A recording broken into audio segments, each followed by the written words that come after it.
Hello, hello, hello. How's it going?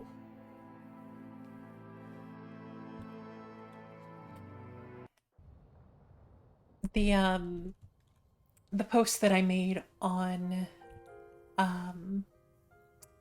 on Twitter and my message in Discord was not wrong. I've been thinking about this game a lot. I honestly might start playing it more on Thursdays. Just to get through it a little faster so I can watch all of the video essays and think pieces that were made on it. But welcome. Hope everyone's doing okay. Um, so we are just starting day 4 of Disco Elysium. Um, for anyone who may be joining in for the first time or is not familiar, I am going to give a content warning. That command is available at all times. But uh, this this is a game that is very well written, but it does cover some heavy topics. So if anything is too much, feel free to step back. But if this is the type of game that you can stomach, I mean, from what I've seen, I would recommend it so far. I already want to replay it. Anyway, also welcome, Fank. Fank, sure. Um, yeah. So, day 4. Um,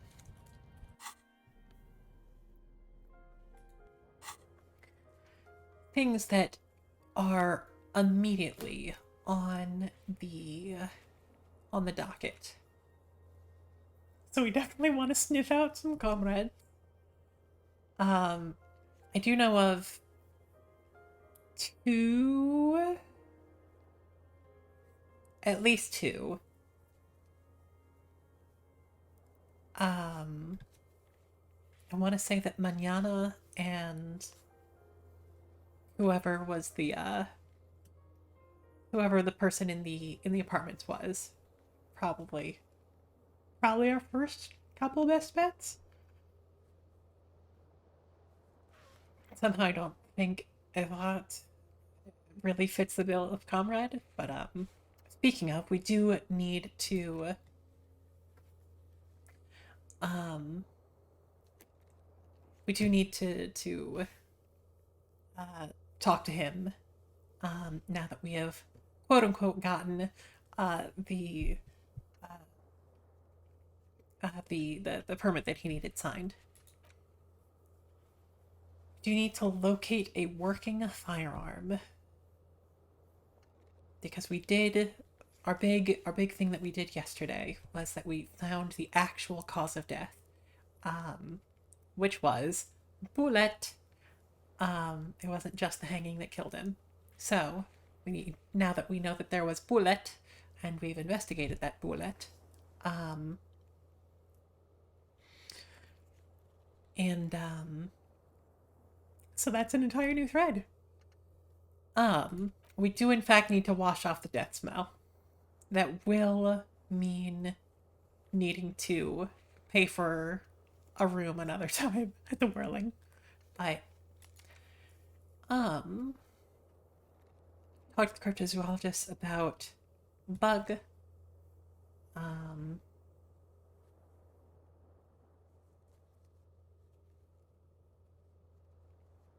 I mean, I know I don't gotta, but now it's an objective in a journal. Like I get experience points for it. We are near Suna. We did grab the copy of her data, so that's probably something convenient to do while we're over here. I have found one armor piece, but I guess we can give the station a call about that. Um, those are all related to the church. That's also related to the church. We do need to call the public library during operating hours. That's something else to do once we're on the other side of the the canal. Talk to Evelyn. That can no longer be done. We do have some more evidence on our sides now, or on our sides, on our side singular, to prove authority to Titus. But I still don't feel like we feel like I don't feel like we have a good chance exactly. And the others are stuff that is not immediately going to be apparent. Also, I never really paid attention to it, but over to the right on this screen,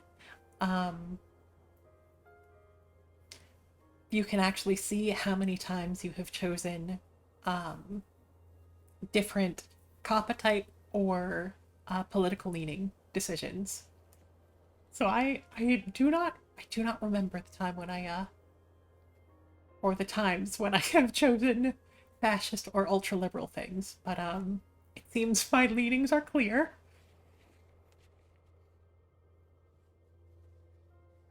And I am a very sorry communist. Not sorry for being a communist. I'm pretty outspoken about that, but sorry in general. Also, buenos dias. ¿Cómo estás, amiga?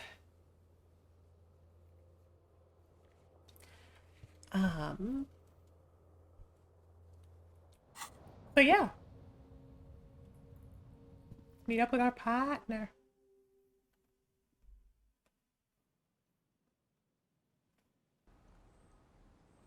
Good morning.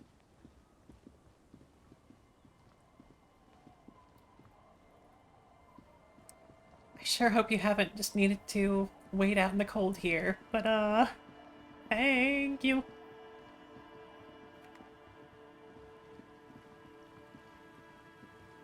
Aw, I'm sorry to hear that. I definitely know the feeling. I hope work eases up and treats you well. And yeah, glad to keep you company in the meantime.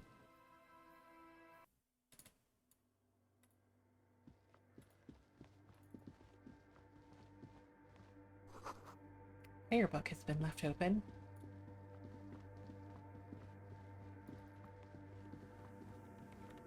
Yes, what is it? Not the outside copy you asked me to bring. By the way, we put a dead body in the fridge. Here it is. Thanks. Looks like it's the one. What's gonna happen now? Now I'm going to print it out to see what's left of it. Wait. No. That's dangerous. She shouldn't do it. You're like... Sure, you know what? I trust Inland Empire. I don't. But might be dangerous. No, it's not dangerous. Just depressing. Sakura! Hello, hello. I'm doing all right. Definitely been a little bit busy. Both on stream with a number of collabs and off stream, but it's been good. I hope you've been well too. I know it's been a hot second since we chatted. And you know, I have a theory. Lintel was able to divine the anomaly's location from this broken copy. I want to repeat their calculation, only this time with better equipment. Watch. What an intricate display of failure. The paper starts filling out with ink, soaking it in a gleaming blackness. Not a single line of data stands out. This is wrong. Machines shouldn't behave like that.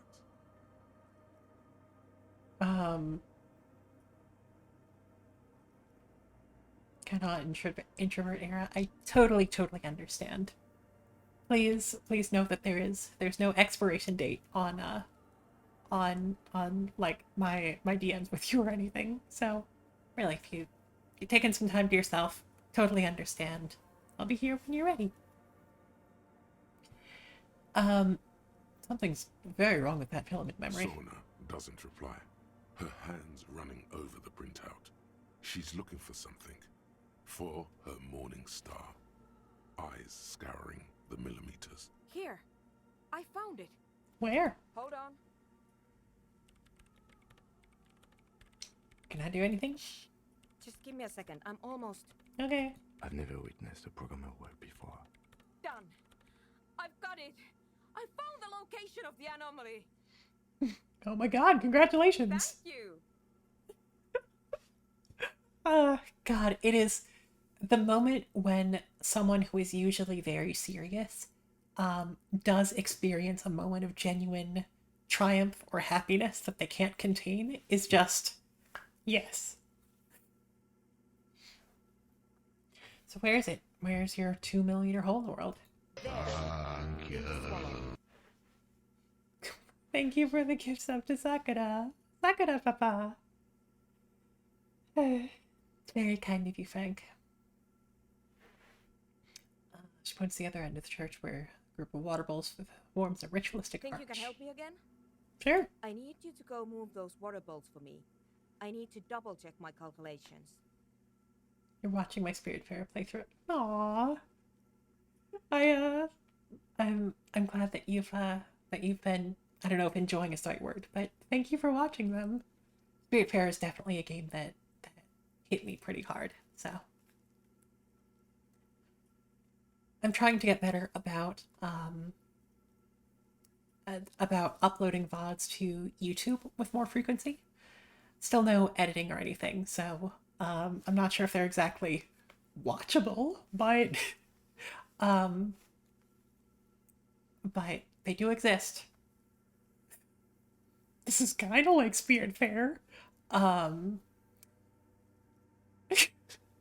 It's about dead people. No, but it's I can see a thread of sentimentality between both of them. We sure do, Sakura. Oh boy. What an interesting proposition. Truly a task for the intellectuals, solving the puzzle of water bowls. Right, I'll go figure it out. I'm good at intellectual puzzles. Figure it out? No. I don't need you to figure anything out. I've got a computer for that. Slap, slap. This baby can fit so many calculations in it. Just walk over to the circle and follow my instructions. Move the third bowl 2 centimeters to the left, and the fourth bowl 5 centimeters to the right. This should do the trick. Third bowl. What? Okay. She only wants you to follow instructions, nothing intellectually stimulating. In this task, a child could do it. Yes, but you like moving things around. Moving things around is calming. Sure, no problem. Thanks. Oh yeah, The suicide of Kraz. we believe we're Karl Marx now. It's clearly a lie. Kraz Mazov didn't shoot himself. Reaction was on the counteroffensive. The State Day Palace in Mirova was surrounded. He was either assassinated or died in the bombing. You might even have evidence to support this, somewhere in your brain. Mazov was never given a state funeral by the communists. Some people even say the body that was recovered from the ruins wasn't his. There, good. Hero restored to glory. Carry on, comrade. God. What does that get us? +1 rhetoric. Hell yeah. So yeah, Sakura, if you've never played Disco Elysium, yes, this is a list of all of the skills in the game, and each of them has a different voice that can chime in during dialogues depending on your level in them. So ones that have a lower level will speak up less often. Ones that have higher numbers, like I have a bunch of intellect skills, so I have a bunch of logical and creative sorts of voices tend to speak more often, like logic there. But yes, the character that you play as wakes up at the beginning of the game, having totally lost all of his memory, due to an excess of drinking and drug use. So it's not exactly a happy game, but it is a very sentimental one. It's very, very interesting though. So yeah, like the game is, yeah, like Frank's saying, the game constantly has checks in the background. And if you match that check, then you'll get a message, and if you don't, then it just doesn't appear and you won't know. But yeah, it's yeah, there's literally an objective some like in the early game where like your quest, like in your notebook, you have a quest to get a lowdown on reality, just to understand like the basics of where you are and how things work. It's it's a lot.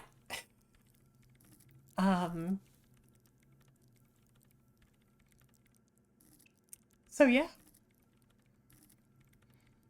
Um also also we have the thought cabinet, which further fleshes out the type of person that your character is.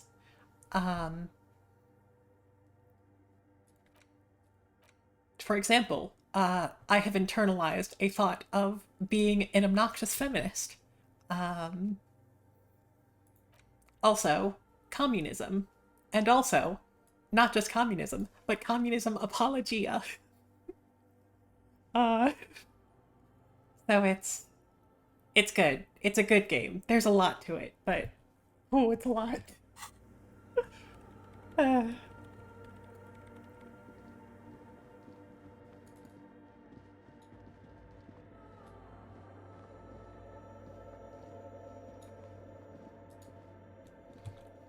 It's awfully silent again, as if someone turned off the entire world outside those walls. Water inside the bowls stands still. oh yeah, for sure, Sakura. This game has so much thought put into it. Its social commentaries and its political commentaries are well researched and like well presented, and obviously they cared a whole lot about this game. And it sucks that like I haven't read up specifically on what happened, but like the developers, like the developer team kind of fell apart, and now like this setting is owned by a company, like a corporation that doesn't care about it. Something like it. Something like that. Yeah, I'll let Frank fill us in. But in the meantime, we will continue to appreciate it because it is incredible. Measurements have been marked down around the bowls, each chalk-drawn line representing a centimeter on the floor. Oh boy, this is going to be good. Moving that third bowl left 2 centimeters. It moves like a ghost without creating a single trace of sound. This task is an insult to your mental skills. But I'm fine, logic. Fourth bowl from the left, 5 centimeters to the Some right. water spills out of the bowl, wetting the floor. The lead programmer sends you an encouraging thumbs up from across the hall. Time to run back, or maybe walk. This is a sacred place after all. It is not very often that we have non-shivers, like physique voices talking to us. Yes, what is it? I have mowed the bowls. It was mind-numbingly easy. What's next? Great. Everything should be aligned now. Miss Know-It-All is hesitating. What's wrong? Yeah. Nothing. Now the only thing left to do is to unmute the headphones. If we got the location right, we should then be able to hear whatever sound this anomaly makes. Isn't it just gonna be silence and nothing else? I don't know. That's what I'm scared of. I don't know. It could be anything. I mean, what sound does the nothing make? How can you even listen to something that doesn't exist? What if silence is only what surrounds it, but the swallow itself is... Sure, we can be vaguely neurotic. You're right, we should be cautious. We don't know what we're dealing with Maybe. here. Maybe I'm just tired. Let's think about this logically. Why would nothing be terrifying if it's, well, nothing? Why assume that something that has no presence, existence, or qualities has to be terrifying? Because it reminds us of death. And we humans tend to think that death is pretty scary. It is scary, but we just have to face it. Yeah. Hey, this game is You're just right. like Spirit That's it. Fair. Unmute. The lieutenant takes a step back, and then nothing. Nothing happens. As Sona Lokanen-Kilda presses unmute on her keyboard. Nothing but silence. You can hear some small animal cross the floor in the chancel. It's that quiet in the sanctuary. She doesn't talk. Her eyes closed and brows knitted together in a state of deep focus. One hand cupping the headphone. Well, Damn it. come on, did you hear anything? No, of course not. Nothing happened. Let's move on. Despite her fear, she was hoping for something extraordinary to take place. What do you mean nothing happened? Did you find the swallow? No. No. My hypothesis was wrong. According to this, I should have heard something, if I got the coordinates right. Like I said, silence is only what surrounds it. But this is just another failure. Silence sounds like silence. That's all it is. You can try on the headphones. See if you can hear anything. But don't get your hopes up. Silence is silence? You're sure there's more to it? This can't be it. You should have a listen. Sure. Yeah, I'll take a crack at it. Everything disappears. You are draped in silence like a drowning man staring into his puny little headspace. And then the pressure changes. What does it mean? It feels like flying on an aerostatic, or when your ears pop, or like a subtle difference in the atmosphere, a weather change hanging in the air. What if the sound you're looking for is too low for you to hear it? Suna, what if we just need a better sound system? A better sound system? Alright, but where would we get one? Suddenly, a rhythmic beat permeates the walls, causing a small patch of decorative stucco to crumble onto the wooden floor. They should really allocate some renovation funds to this place. No. What they really should do is shut down the disco men for disturbing neighborhood peace. Yes, but they could help with the speakers. You mean the speed freaks? I mean, they promised not to drugs. They're just in it for the music, man. Of course. The speed freaks. They have a fantastic sound system. And you think they would help me? They would if you wouldn't mind them moving in with you. I guess I could live through a week or two of peaceful coexistence. Brilliant negotiating there, detective. As always. Thank you, suggestion. Sure. Let me know how it goes. Thanks, officer.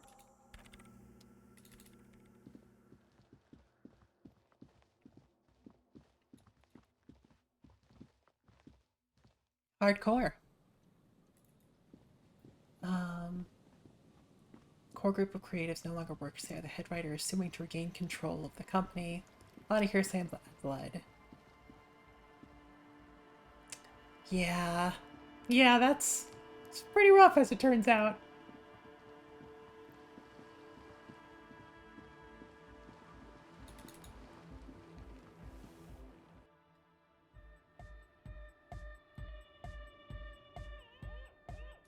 Hi again. So, how are things going? Here to talk about the church again. Yes? What's the deal?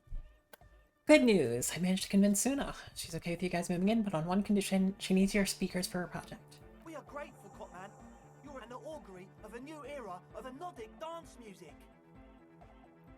You're gonna have to share space for a couple of weeks until she gets her research finished. That's fine. We can manage.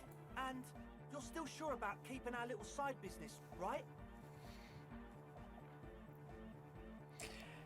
Oh, you mean the illegal drug lab. There will be no shady shenanigans in the church, only love and hypnotic dance music. Fine. We can make do. It's going to take us a bit to move our stuff inside. A couple of hours, maybe. Come check back later. Let's get moving.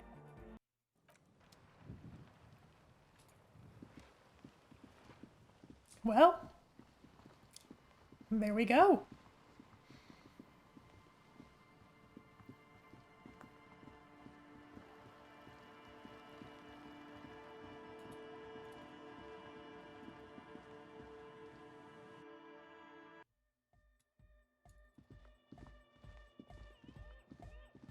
Yeah, it's all set up, man. Can you already imagine 1,000 people in here? 10,000! Ecstatic vibrations, totally transcendent. And I've finished setting up the new compressor too. Now the only thing left to do is the name of the club. Will you do the honours, detective?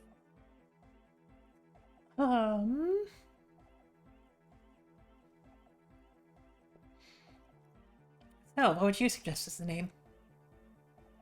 How about something simple? Like the club? Too modern and too ironic. We don't want ironic. We want real. Real and true and beautiful. Like a morning after the rave. Kim, how would you name the club? I wouldn't. I wouldn't build a club, and I wouldn't name it either. An underground place with no name? Sounds like something the Crabman would say. We're not going with anything the Crabman would say. Why not? The Crabman has ideas, Estelle. Ideas from another level of consciousness. I don't care. I don't like the Crabman, and I don't like his ideas. His ideas are spooky. Next, please. Suna, you have an opinion on this? I don't. Fair enough. Good. We have too many opinions anyway. 9, give me your 2 cents. The amnesia.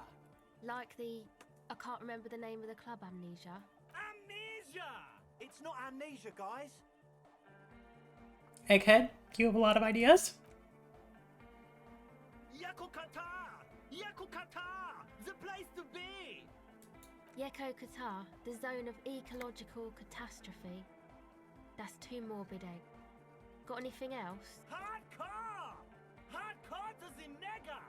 No, it has to be bigger than hardcore. Yes, it has to be even bigger than hardcore to the mega. It has to be bigger than the scene. What do you propose as the name, Andre? The name. Everything I managed to come up with sounds just wrong. Andre's overthinking it. Yes, you should do it, detective. It would be good for the signs. Noid's right. You've helped us so much. It's the right thing to do. Oh no. Come up with a You name. have? Well, what's the name? Disco Elysium. Like that DeLorean word for the world, you mean? Elysium. But Disco Elysium? Isn't it wacky? Disco's kind of gone, isn't it? Forgotten. The past is the future, but the future is dead. No, it's beautiful. Beautiful and brave. Like we want it to be. And short. And memorable. It's settled then. Everyone welcome to Disco Elysium. Hell yeah. Andre breaks into frenzied dance-like motion to celebrate the name. Someone turns up the beat. You should go with the flow. Join in on the experience. Let's tap that foot. It feels good. It feels right. But what is this? What is this thing that Andre is doing with his limbs? What are you doing, Andre? I'm dancing. Honestly, looks kind of That lame. soft core gyrating is supposed to be dancing. We should talk about it. We should talk about your so-called dancing. Yes, my man. Talk? What is there to talk about if you can express yourself with moves? Audio waves thump against your ribcage. The speaker setup makes everything sound much better, but the beat is still so weak.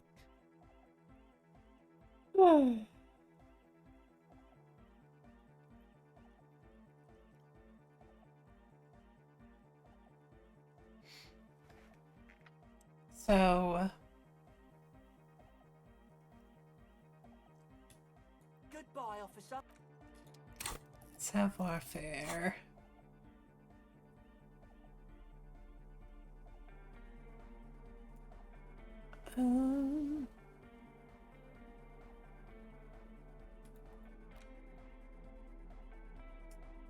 We didn't have anything that matched, did we? Reaction speed.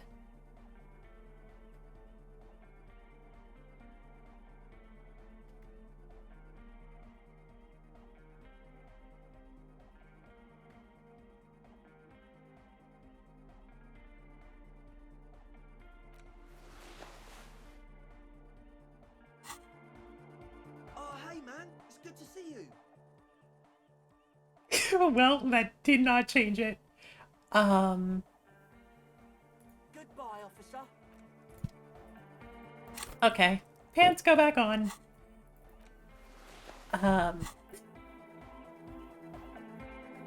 We will dance to this. Yes, what is it? How's the project going? I see that your neighbors have moved in, but all I hear is anonic dance music. What? What did you say? I said, how's the project going? I can't hear you. The music is too loud. The project! How's it going? Oh, the project. It's not going well. Why? There's that guy. I need him to plug a 3.5 cable into the auxiliary input so that I can route the audio signal through the mixer into the speakers. Why don't you just ask He him? doesn't listen to me. He only ever seems to care about hardcore and Yekukata. A place to be, apparently. Speak to him, see what I can do. Thanks. Maybe you can get through his magic rhymes. She does jazz hands to mock him. Let me know how it goes. It's good. Good. The Lion Church! The place to be! Make some noise, my church people! Vibrations thump through your blue soul. The music sounds much better in the church. A hawthorn tree on Rue de Saint-Gilles Lane, tangled in its branches, something bronze flutters in the wind. He stands on stage behind a table, nodding along to the music and waving his hand in the air. In front of him, the audio mixer, one reel spinning. The other reel deck is empty. Cables run hither and thither. On one side, you see an auxiliary line in with the number 4.5 written next to it. Hey, can you please route Suna's signal through your speakers? Who's a mega? Yeah! I can route it through auxiliary. What kind of a cable does she use? 3.5 or 4.5? It's 3.5, no doubt about it. It's on the ground. Oh, she uses 3.5. Yeah. The auxiliary lining is 4.5 millimeter. These two don't mix. Oh no, we're going to be in this church forever. Don't worry, I have an adapter for it right here. Hang on, this is a 4.5. We're all good, people! Click. Oh, thank God. Adapters noticeably degrade the sound quality. Great! Someone got through to him. Okay, let's get it all set up. Can we turn the music off, please? Egg the music. Everybody! Everybody! Don't panic! I'm going to turn off the on-off for just a sec.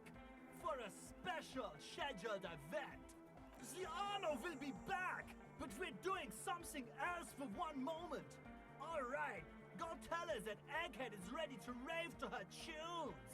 And then I'll turn off the music. Check in with the others for a sec. You got us in, cop. I can't believe you got us in.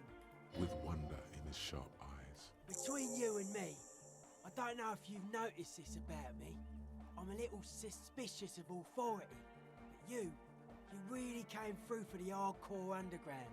Yes, you really came through for the hardcore underground. How come? Andre is busy cutting some slightly less lame, but still quite ungainly shapes on the church floor, sweating profusely. Estelle using her contact mic to listen to a tree underwater. The one with the large head is blasting the dance track on repeat, while the stained glass window behind him is rattling from the bass. Sire, the tent. 'Twas a security risk. And in here, sanctuary. 'Twas only noble of you. I'm a corrupt cop, Kim. This is a corrupt scheme. Better here than in that tent. Wasn't safe. Okay. What he means is, you're right, actually. The tent was a safety hazard, and this place was deserted anyway. What do you think about the church? It's a miracle of carpentry. Dead bodies carved into total shapes. Now it can be something more. How old do you think this church is? Over 300 years? That's right. The first settlers built it, plus 6 more like it, on the coast here. was one of the first things they did. Must have been really scared of something, but I understand.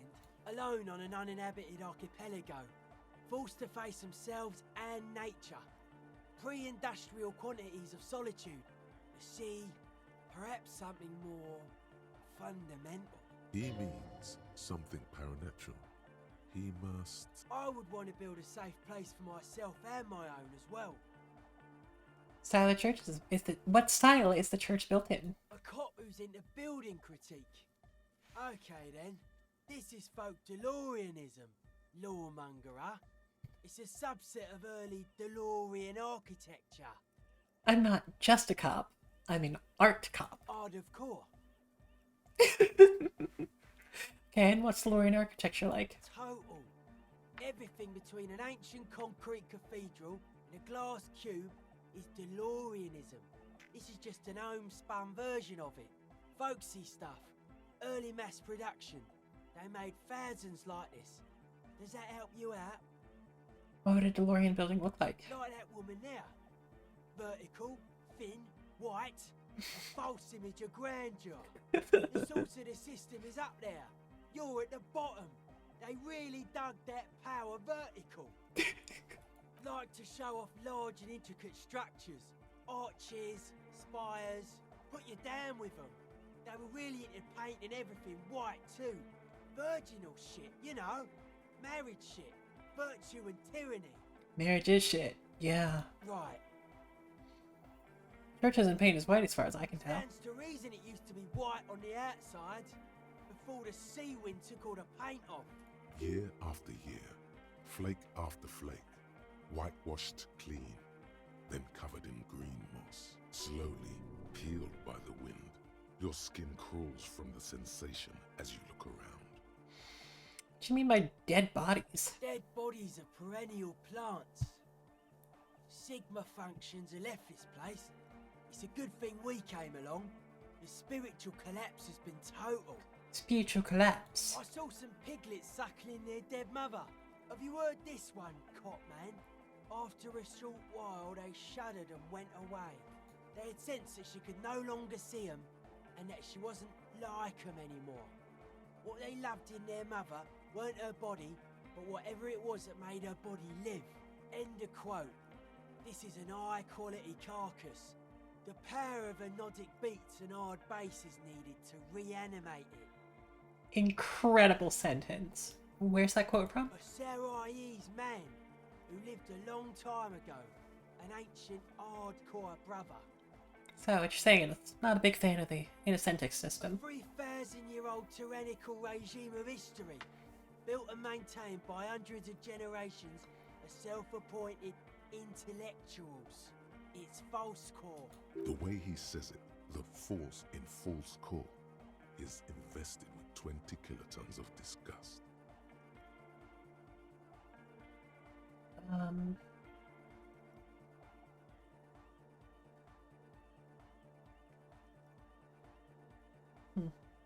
I said the Ecclesiastes were all about love and hardcore before, remember? I only said unity.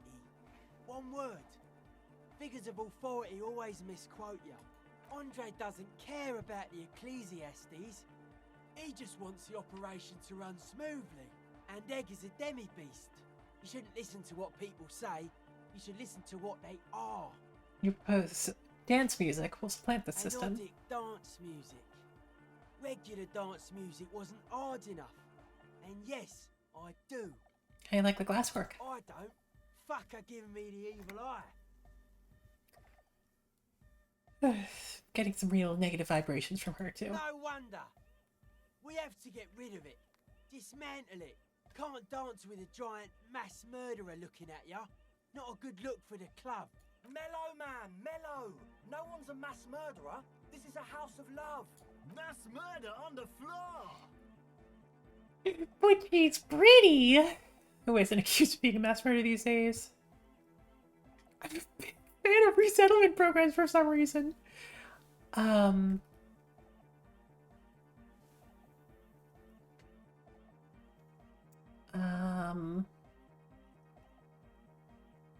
do feel there's something terrifying about her. There is.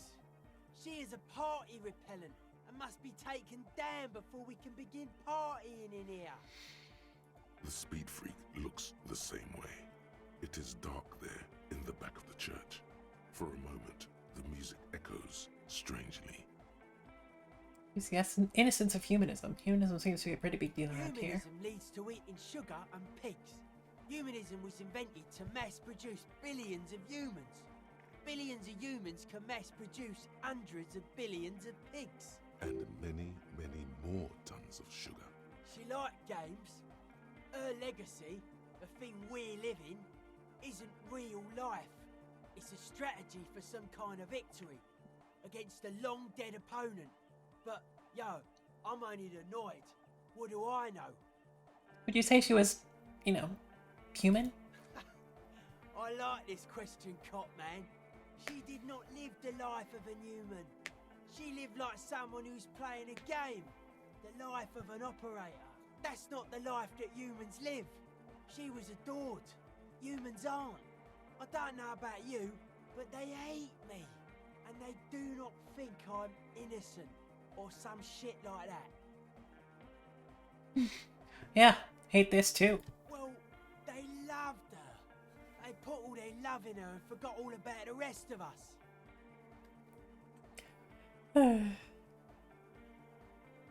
Yeah, I'm done talking about her. Strange choice of words. I don't want to think about her anymore. Strange choice of words indeed. Caustic.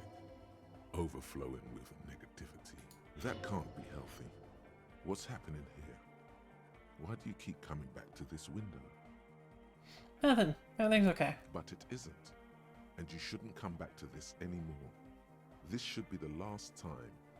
Stop talking about that damn window, please. Hey, settling in. Hard to say, Cop Man. Signs in here are distinctly wild. Gonna take a while before everything's properly synced. I did get to talk to the crab man though. Mean Tiago. Anyway, he's been giving me kind of a psychic rundown of this place. Dude's seen some crazy shit, but he's actually a lot like us. You mean all his mother's love stuff isn't too spooky for you? Have you been listening to what Egg's been saying? Love is hardcore, man. And the mother's love is the hardest core of all. The man picks up on stuff. And he knows a lot about the church. I got a lot to learn from him. Good thing you didn't squash him. What did Tiago tell you about the The church? crabman's been lurking here for a while. He's experienced things. Things that give off bad signs. As far as we can tell, the Ubies built this place about 320 years ago as a sarcophagus. What's it for? Encasement, confinement, of something they were afraid of. Something new and unheard of on the Isla. I think that's what the crabman is experiencing when he climbs around upstairs. That's pretty fucking astute, Noid. Like, this is some old world shit the Ubies had heard about. I thought the best way to deal with it was to build a church, surrounding it, to contain it. Contain what I exactly? don't know. And it's not something they properly understood either, what it does. But it's what this Sona person is looking for, and trying to measure. It'll be fruitless though. She won't be able to measure it. People like that always want to measure everything. All those things they really can't. The wood creaks as a gale blows by. Outside, dust particles fall through the darkness, settling down on the age-bleached floorboards. The structure does not feel particularly durable. Building seems less than structurally sound. No, it's pretty fucking unsound if you ask me. They should have built a club for Nordic music around it instead. Honestly, you should have thought of that. Nordic music will definitely contain whatever we're dealing with. And if it can't, well, Makes you think Suna's gonna fail. seems to be the trend around here, doesn't it? You can't measure shit like this. It's not like substance. Found the doomed commercial area in Martinez proper. Maybe it's the same thing the Ubies are trying to contain? Like a concentric ring spreading out. The struggling villages. And that is what caused the communards to fail in defending the beachhead. Yeah, a A lot of failure has gone down around here. Think there's any merit to that theory? I don't know. Maybe, maybe not. It's not a thing we can answer, Cop Man. Even I have limits. I'm a limited size person. Well, if it's without substance, I guess there's nothing to worry Maybe about. you can figure things out, Cop Man. I think we got on a good level here. The signs are syncing up well. So what's with the clothes? They're hardcore.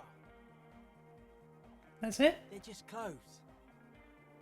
Thought there'd be more to it. It's just a style, you know, normal hard style. Anyone can wear it. Hell yeah. Hey, Caranoid. Okay. Yes, what is it? Talk to Egghead, you plugged in the cable, you can unmute your speakers. Okay, but think you can ask him to turn the volume down a bit? Just in case. Maximum! Maximum is the only way! I know it is, but could you please turn it down just this instance?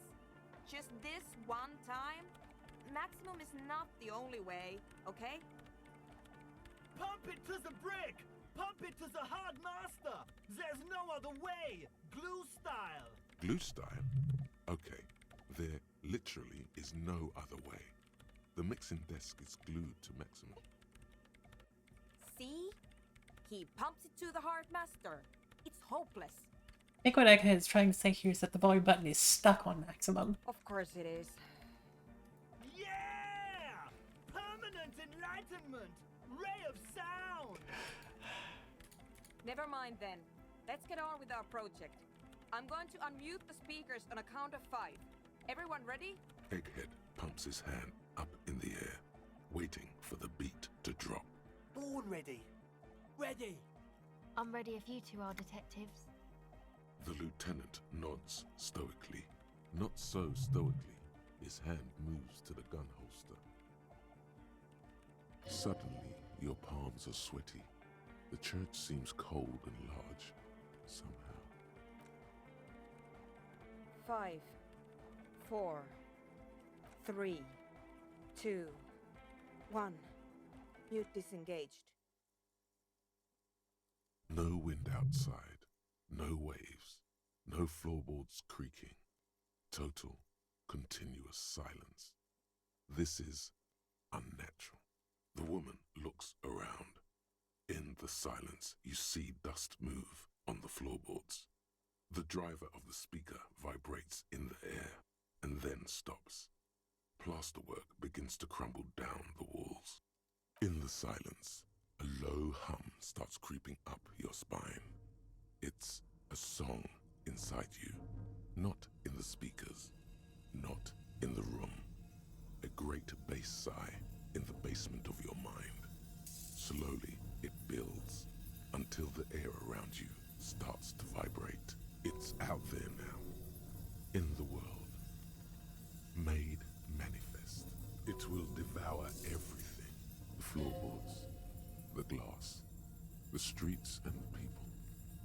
Nothing will remain. Guys, what's going on? It's getting louder. In the basins, the water looks like it's boiling. Hosiana! Mother of Mega! In his mind, a tidal wave approaching from afar, swallowing entire coastlines on its way. Salvation. A weird rattling sound. The beauty and the beat! The future of dance! Planetary! No, Egg! It's the window! In the corner of your eye, the lieutenant steps aside, cautiously, his eyes searching for a possible evacuation route. The window is going to come down. No, the roof! Cracks appear on the stained glass window. Cracks run up the wooden pillars in the dark. Come down to earth! Love! It's shaking the building's foundation. The floor twists. A great pulse arises in your flesh. That's it. I'm muting it.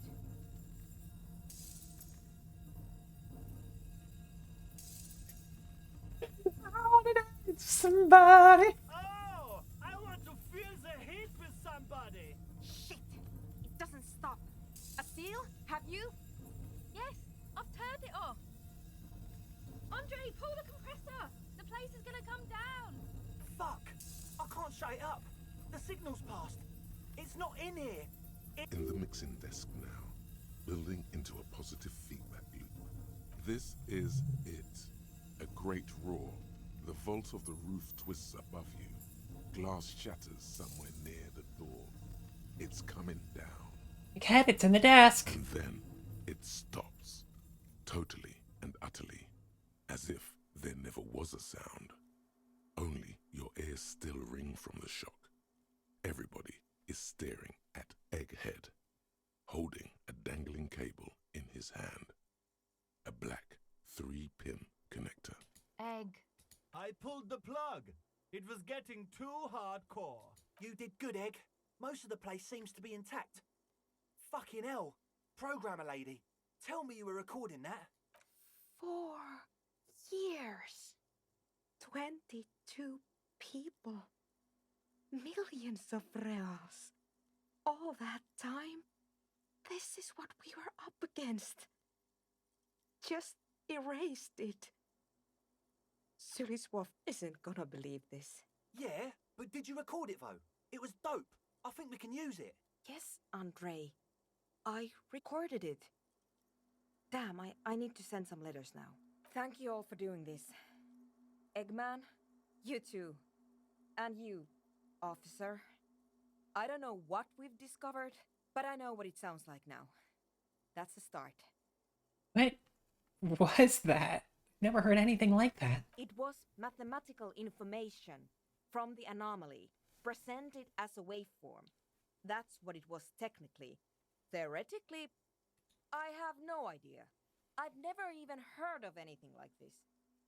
A voice seems muffled in the silent church. It's your ears adjusting after the exposure. And so, heavy juice box. Sleeping for almost 10 hours sounds like a dream. Sounded, from what you sent me yesterday, it sounded like you could use it. But hey, welcome. Did you hear that? It was very hard not to. I think you're right. There is something going on here. And you need to be very careful with it. I promise, officer. We will not play it again. You're going to need to write Sulislav? Yes, our lead designer. And maybe some of the producers too. And some of the writers. If they're sober enough to open a transmission. They need to hear. That it wasn't her fault. Or theirs. They need to hear about this. Don't worry, I won't send the recording. Although I doubt they have the speakers to produce the frequency anyway. What happens now? Are you gonna... Stay here. I'm going to stay here with these lunatics. Send letters, maybe meet Suliswolf. Also devise further measurements.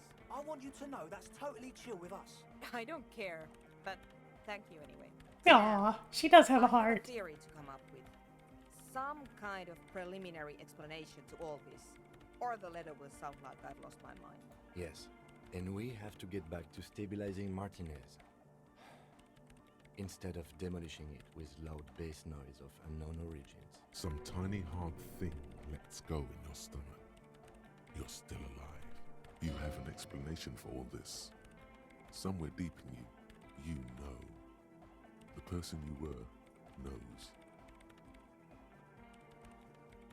Okay.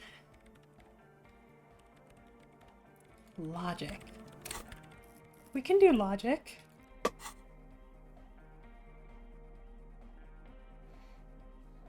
We can do logic, right? hmm.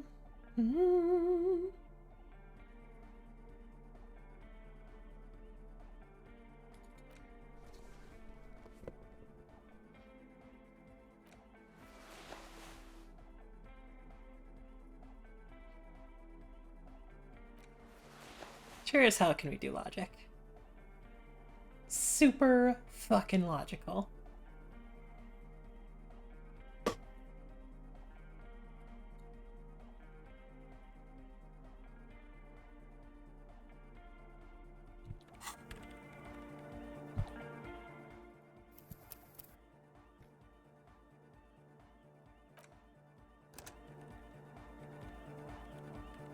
Yes, what is it? You don't have to. You already have. A long time ago. Una, it's the origin point of the Pale. What?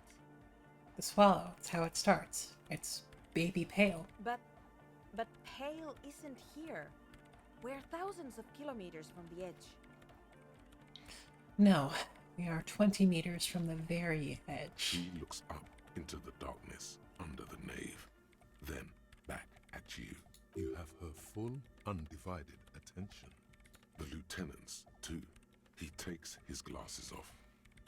The Pale is only an effect, transition between the world and that. Then what is that? It's nothing. No, it's less than nothing. It's less than nothing. The final rest state for reality. Imagine it all this never was. Then the Pale is... Simply a gradient. But the gradient, it clearly hasn't started yet. We're here, and the Pale is not. One day when it's larger, it will be. I understand. A theory of the Pale where instead of an outer ocean, it metastasizes. Like a cancer or a mold. Erupting in points inside the world. This is one of those points. According to this, how long... Till it starts swallowing? It's already started, starting with sound. And information. Causing data losses in the East Insulindian front. Have you considered why it's formed in a church? And also when or how it might start growing, or if it has other effects, in addition to sound and data? An intellectual hunger fills her now, casting fear aside. I also have a question, since we are piling them on. How do you know this? I'm not doubting you. I'm simply curious as to how a detective of the RCM... Didn't form in a church, the church formed around it. Of course! A pine wood sarcophagus, or a containment facility of some kind, built by the first settlers. Yes, acting on an instinctual level, or religious practices we've forgotten. I have considered the same. The bad news is, there were 7 pinewood churches built in the first decade of provincial settlement. Most of them were burnt down during the revolution, or repurposed before, during the suzerain. I'm not saying all of them have one in them, but... Some of them might. A black grain hanging in the air. All the failed businesses in the doomed commercial area. All the failure in Do Martinez. you think the presence of that puncture has somehow influenced the outcome of events here? Even, say, software development? She already made up her mind when she heard it. Some kind of great and uncaring force had to play a part. It wasn't only them. Even the revolution was defeated here. I mean, a kind of intraplanetic history. I told the producers we need to go and move to a normal office building with amenities. But no, the artists like the milieu, the writers like the history. I told them. I should let people still working there know about this. They might be affected. You mean Plaisance and the Dice Maker? There was almost no one left when we packed up. No, just the dice maker. I don't think Plaisance would survive this knowledge. Then go tell her. I think I've had this thought before. That's how I know. An amateur anthropomedic police officer. I'd like to say I've heard stranger things, but I'm not sure. This is a hell of a guess, however.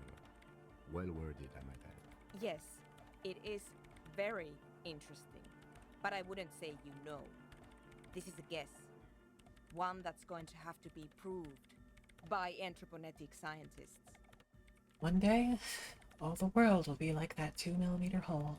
She falls silent. The wind blows in through the hole in the stained glass window.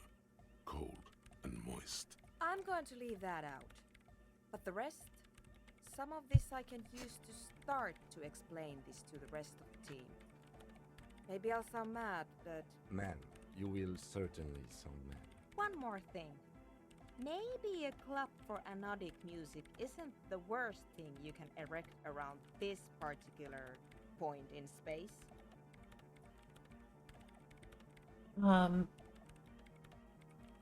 Club is the only thing keeping this place and the rest of reality I together. wouldn't go so far as to... Yeah! Once the light is on in the universe, it will never go out! Thank you, Egghead. Let's leave it at that, shall we? We have an anthropogenic detection to perform in this district. You have one mystery that still needs solving. The radio ghost in the doomed commercial area's electronic doorbell. The creepy woman! We were wondering about that when we worked there, but I had completely forgotten about it ever since. It must be anthroponetic crosstalk, the one you get in radios and long-distance calls. Now it makes sense, with the pail right on the doorstep. Incredible. This would also explain why we get it on the police radio all the time. Intraplanetic crosstalk? It's quite common, actually. When the signal gets routed through pail, all kinds of irregularities take place. You may hear snippets of someone else's conversation, or the voice of your former lover, or an echo of an event that took place 100 years ago. And this is just normal? Pale is a shroud of memories, and it doesn't really distinguish to whom those memories belong to. You could hear anything. That makes sense. Thanks for explaining that to me. Anytime.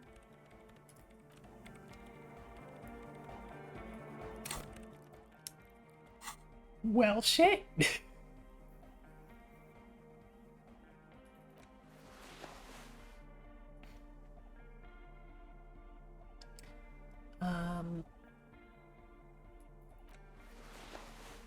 What else were we wearing?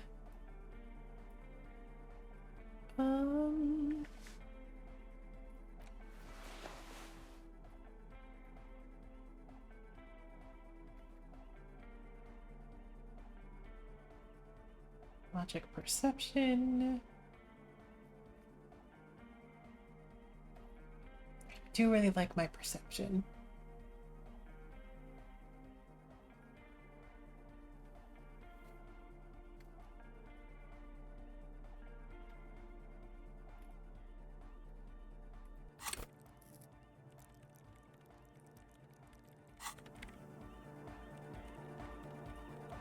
Well, wild.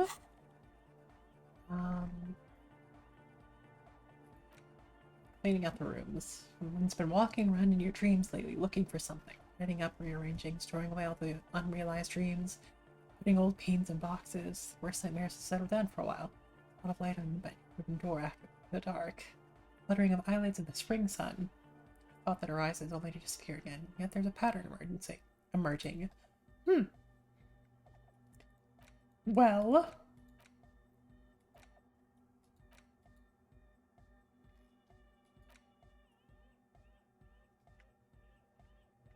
Also, welcome home, Juicebox.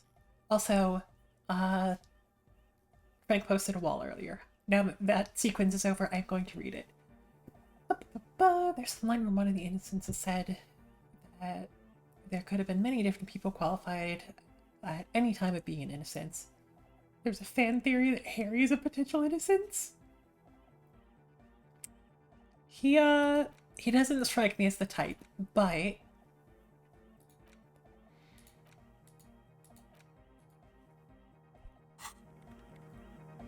interesting theory. Where does Sal go? Oh, hey. Shoes.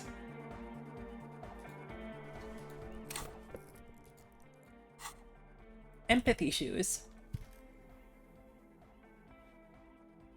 Current shoes are perception, which I also like.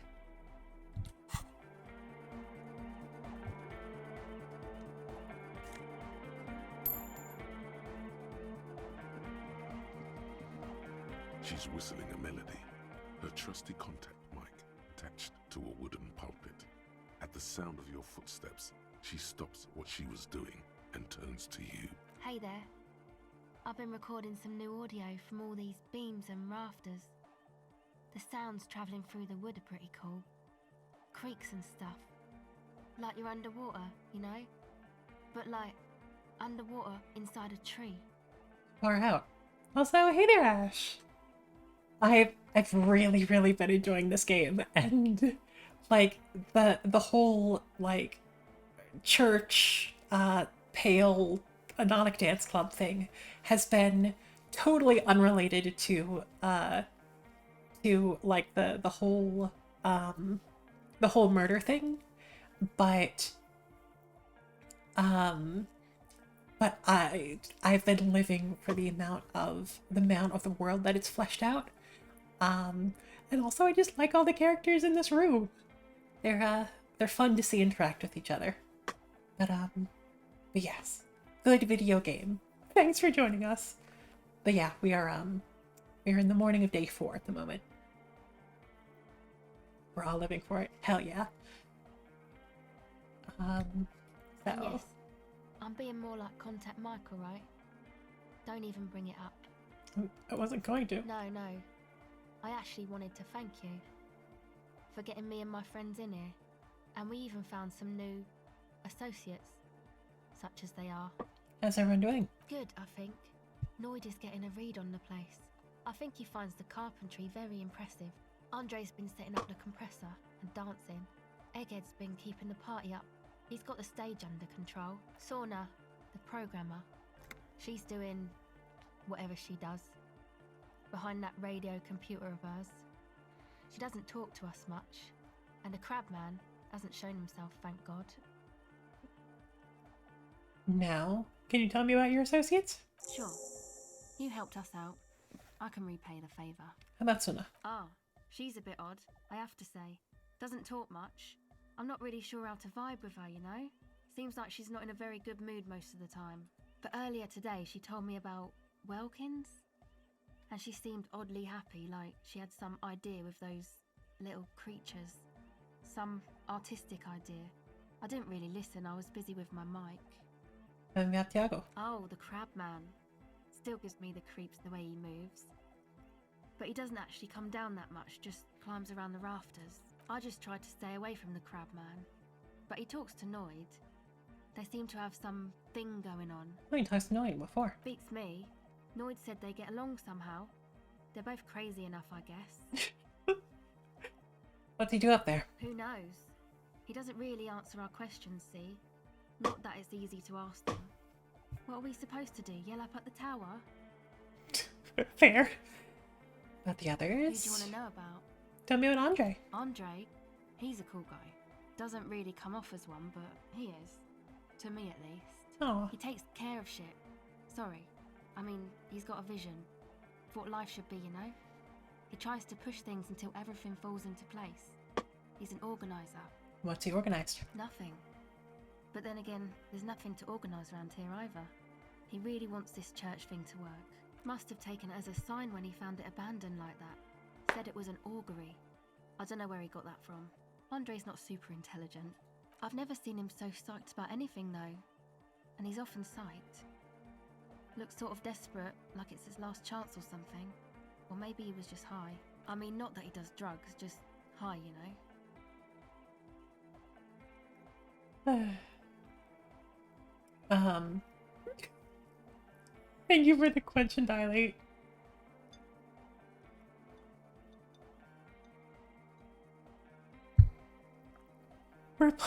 We're police officers, but we're corrupt. Rotten to the marrow. You can tell us about drugs and shit. I don't give a fuck. Yeah, drugs, shit, fuck. We don't care. Good. Good line.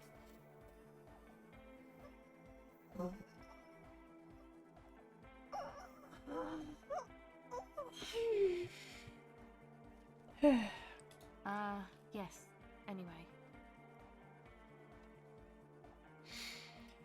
Is Andre your boyfriend? Yes. Oh. Could it be that he's balding? Come to think of it, yes. This is the first time you've heard her laugh. Aw. He's in some kind of a self-destruction mode with that hair of his. Bleaching it like that. Probably wants to get rid of it altogether. About the Who others? do you want to know about? Noid. He's a four-burger, I guess, like the rest of us. Okay, maybe not Egg, I don't know about him, but Noid and the rest are from Forberg, making the pilgrimage up north to visit the Elysium. He's real hardcore about the lifestyle.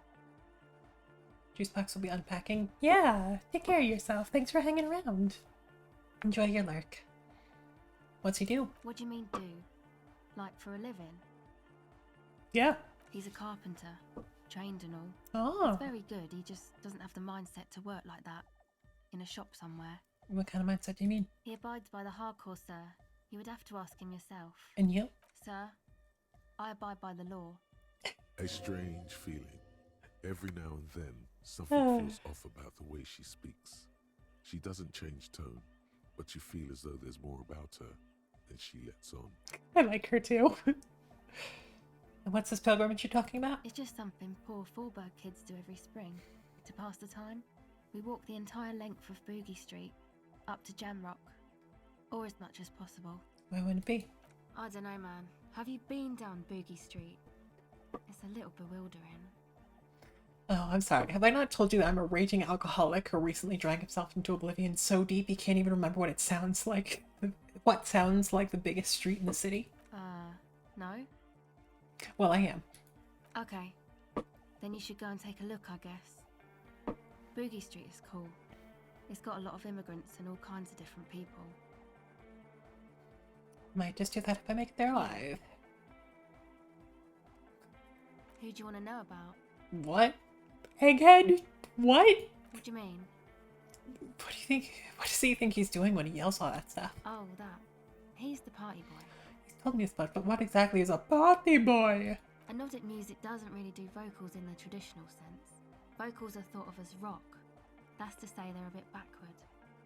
No offense if you like rock music though. Rock music's cool by me. Pachu, swish. Your credentials as the resident future man of Revachol are being questioned. Show her you're hip with the times, Gramps. You don't have to tell me rock is backward. I'm the future man. I've been in rock in the 30s. Stupid rock. Okay. Anyway, even if you don't have vocals, you still need someone to say something every now and then, right? To urge things on. That's where the party boy comes in. He basically just stands on the stage and dances and yells how awesome everything is. It's very catchy. I understand. People are usually afraid to do things if others aren't already doing them. Dancing makes you dance, like sneezing makes you sneeze, or yawning makes you... Anyway. Where's he from, as long as you've been with you guys? Actually, we don't know where he's from, or who he is, really. One time we were out partying somewhere in backwater Fallberg. Or maybe even Coal City. I can't remember. Maybe it was Coal City. The worst of the banlieues. A wretched heap of closed-down mines, even west of Jamrock, on the dusty slope of Montmartin, the remotest possible area of Revachol. No one even wants to exploit those people anymore. Egg was yelling along to some jam someone was spinning, all night long. Just kept yelling until he didn't have a shred of voice left. When the sun came up over the mines. There were mines? Yeah, it was in Coal City. Egg came with us. He made this wheezing puppy dog sound all the way back. Couldn't even speak. It was definitely Coal City, because it took us 2 days to walk back to the fort. He just wheezed the whole way. We never really asked why he came with us, or who he was. I think his name is Jermaine. People are sweet. You can see it must have been a great night. The memory causes her to go silent for a moment or two. You wish you'd been there. Who do you want to know about? So, tell me about yourself. Me? Again? Actually, no. Yes. Better that way. Okay. Sure. We can be empathic. We have the space for it, right? Totally. I can't believe we haven't actually leveled that up.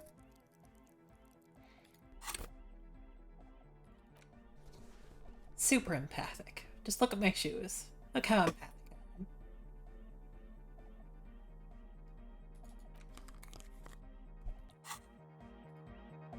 Welcome back. The device is still warm from her touch and heavy as a brick from the batteries inside. The company logo, Omicron, adorns its yellow plastic cover. Inside, the tape is rolling. The girl looks at the device in your hands. Well, this would have been more relevant if you were still outside, but I'm sorry you have to sit here on this coast feeling miserable. Your age, or at any age in this place, waiting for it to get dark. She looks you in the eye, her pupils wide, surrounded by a ridiculous amount of makeup. The people who built this world intended it to be better for you, but they failed. It is easier to live in their failure with this by your side. Your words echo through the hall. The wooden boards all around groan and creak. She remains silent. It's real. Tell her. Not a childish fantasy. It can be a real weapon against what's coming for you now. What is? I'm once again reminded about contact, Mike.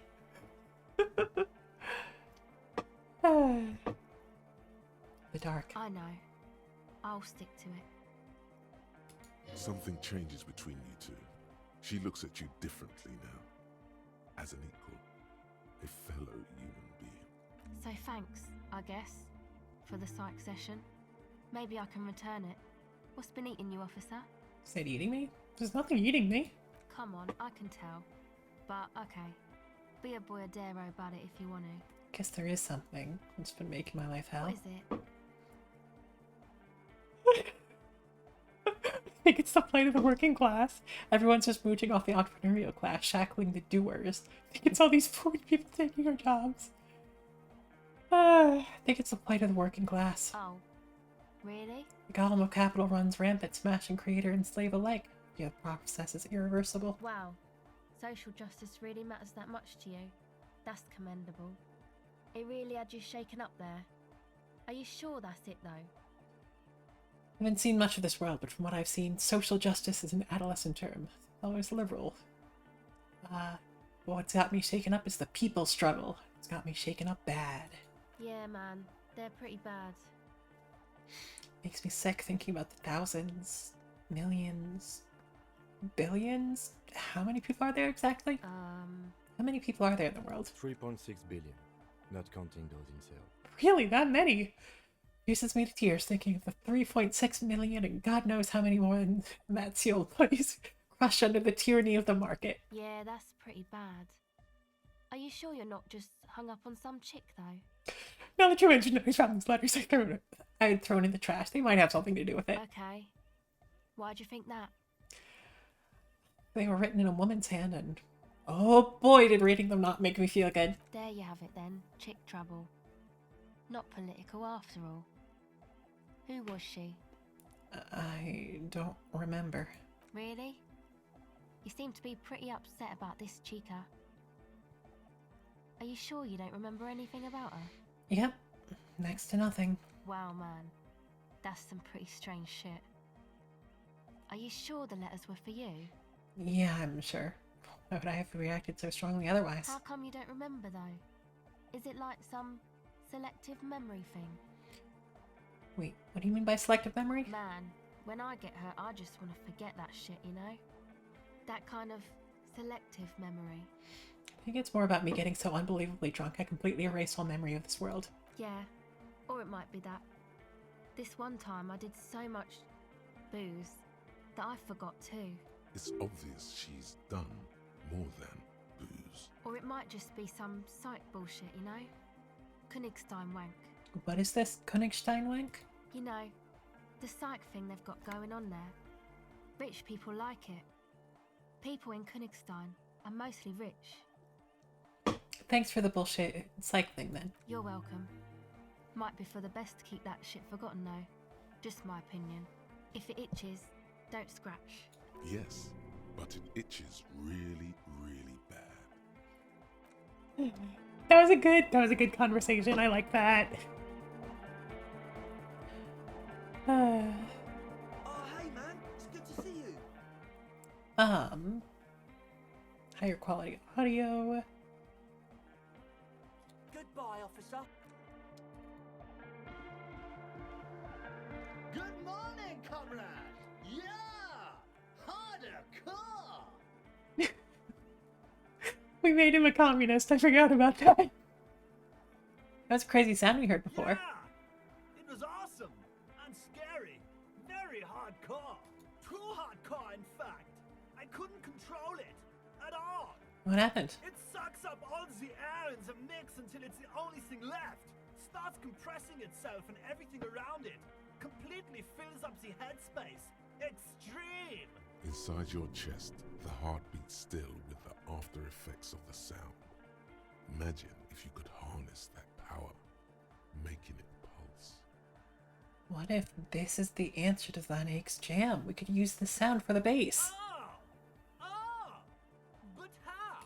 What about the compressor? The one with the spiky hair was setting up to achieve some sort of parallel processing. Okay. That's a long shot, but we did just get a couple level ups. Interfacing, yeah?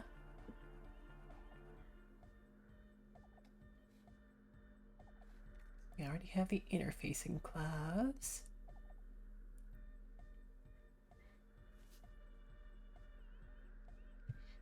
Who's coming to get the best dance? I mean, look, this whole plot line is very important to me at this point.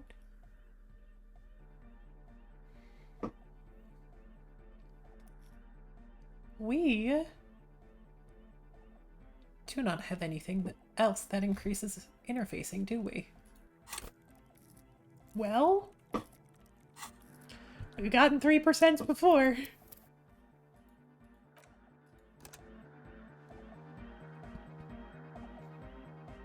Current gloves buff it, should be. Like, bye-bye bugs. +1 interfacing. Good morning, comrade! Yeah! Bzz, bzz, bzz, goes the track in the background, never ending. You can't grasp what's missing, but you can try to make something up anyway. Just make it up. Oh, the speed freak can tell the You difference. scrape the moldy recesses of your brain for some technological sounding jargon. It'll impress the large-headed speed freak. Isn't that what real artists do? Make it up as they go along. Dude, you just gotta reroute the sound juice through the flexifier. Should crank up the oscillator matrix. Oscillator matrix? Where is that? Here, let a pro show you how it's done. As you fiddle with the knobs on the mixer, the young man stares with amazement. Copman can ride the knobs! Don't say it that way. Cool. Please do not. Whatever it is you did, it seems to have helped slightly. Maybe now you'll be able to make sense of it. Here's an idea. Say what you said before, the exact same thing. Or wait, say something that's only marginally different. It will yield a drastically different outcome. The knobs actually did help. Oscillator matrix? As you fiddle, Copman! whatever it is you did, it seems to have helped. No, this is so important to me now. You don't understand. Good morning, comrade! Yeah! Sidechain the beat. Hey, we do love a good side chain. Listen, you can use the compressor to select between which track it's compressing, either the auxiliary signal or the main input from the tape. Make it alternate between the signals. The compressor controls the gain based on the level of the signal on the aux sidechain input. It will allow maintaining a loud sound without peaks that fill up all the headspace. Okay, Aggie, you need to start side chaining it. Sidechaining it, you said? Then he puts on his headphones and his eyes go wide, wider than they've ever gone on drugs. He starts jumping up and down with bliss in total silence, still listening to his headphones. Hey, what did you do to Egghead, Copman? Did you break him? Just wait and see. Are you ready, pussy? Noid straightens his back, ready for the beat. I was born ready, Egg.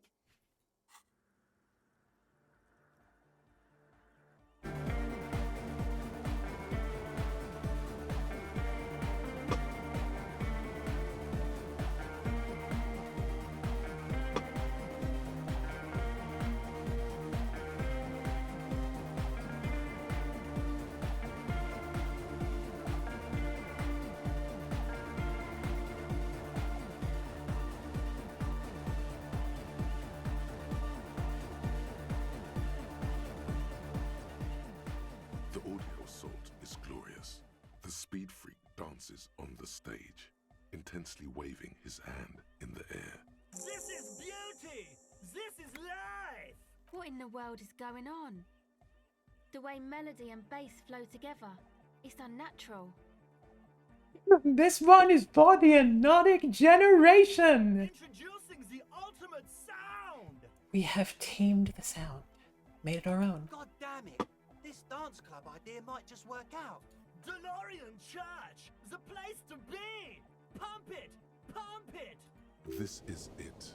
This is a new era. The fabric of the world has been irrevocably altered. Who will be the innocence of hardcore anodic dance music? Thank you, Inland Empire. I'm sorry that I didn't have you at 10 earlier. How do you like it in the church? Yeah! Back on the case! No disgrace! Bring it down to party place! The first page of the second chapter! Could it be? Maybe for him. You only have a chapter or two left in you. Last of the penultimate, more like. God, I sound like Ruslan.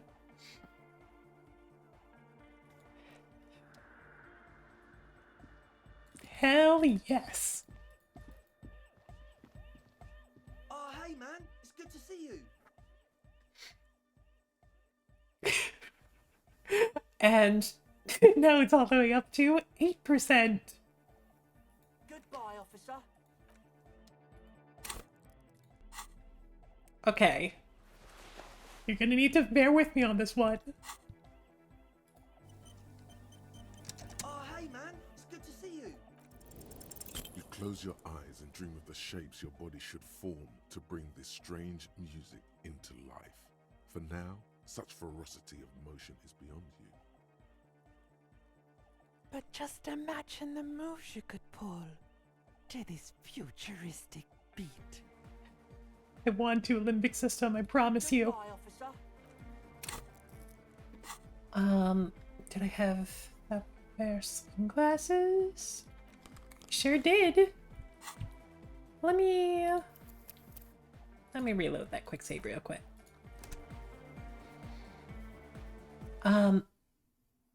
So I haven't actually leveled Inland Empire, but I have been putting on, or between the cryptid necklace and the guilt ledger, we have just enough to get us to 10, and Inland Empire is just a little bit gender, so you know, I'm glad we have it.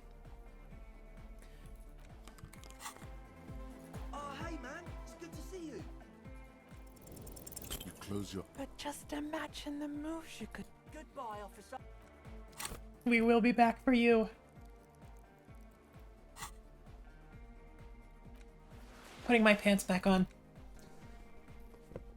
Ba-dum, ba-dum, ba-dum.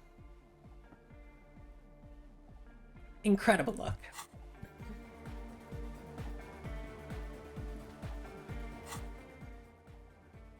Well, cool.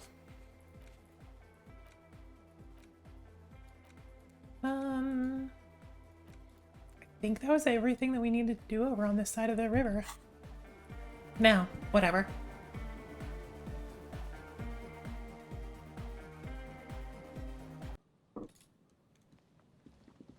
I do want to dance, though.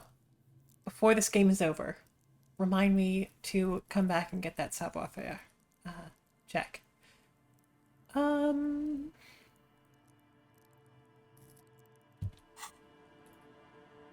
love that our authority is still at is still like -4, -5. Wait. Take a longer look at yourself and how you're reflected in that slick chemical rainbow. What do you see? Metaphor. It's always metaphor. Some kind of metaphor for me? This is more important than you. That's the blood of industry you see before you.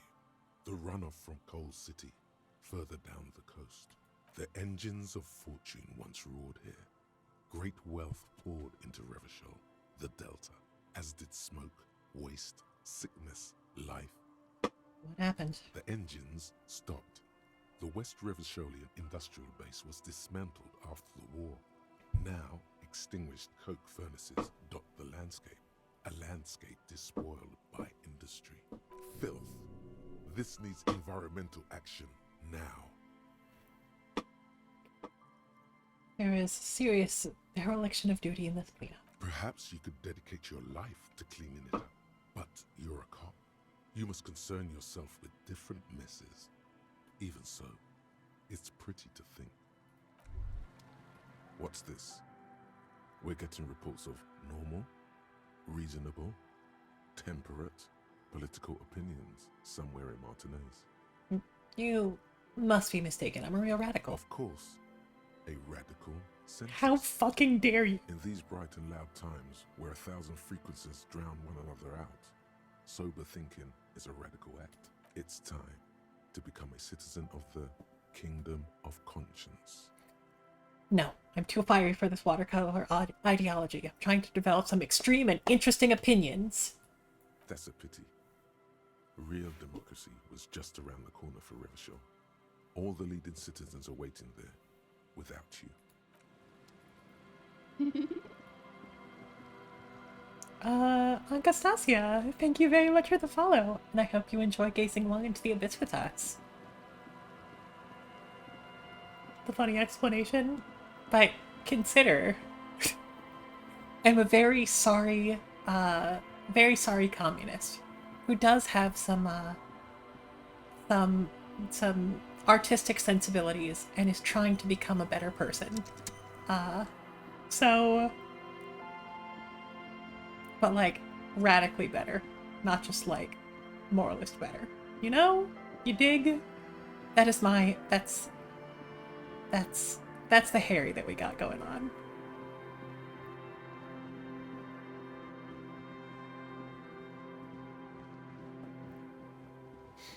Still hear the funny explanation? Okay, fair enough. I'll click on more of the dialogue boxes next time. So, hello? Okay, we have some phone calls to make, but we're gonna pay attention to you in a second. Inside, you see a set of steering levers, a radio microphone, a pull-out toolbox, and the soft glow of the... as you tap on the... Now, that's enough fun with the foldable headlights. I know they are mesmerizing. They are also fragile. I'm not going to turn it on for you again. I'm sorry. The option was lit up. I just needed to... Anyway. This is Precinct 57. How may I assist you? Okay. Connect me to the Jamrock Public Library. Hold on, officer.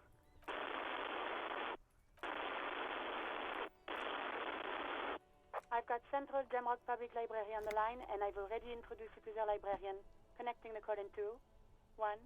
Yes, this is Central Jamrock Public Library here. How can I help you, officer? He sounds worried, yet ready to assist. This is how people get when the police call. Looking for any information that you can provide on a Billy Mijon, a reader. Billy Mijon, you said. Give me a moment, I'll have to check our database.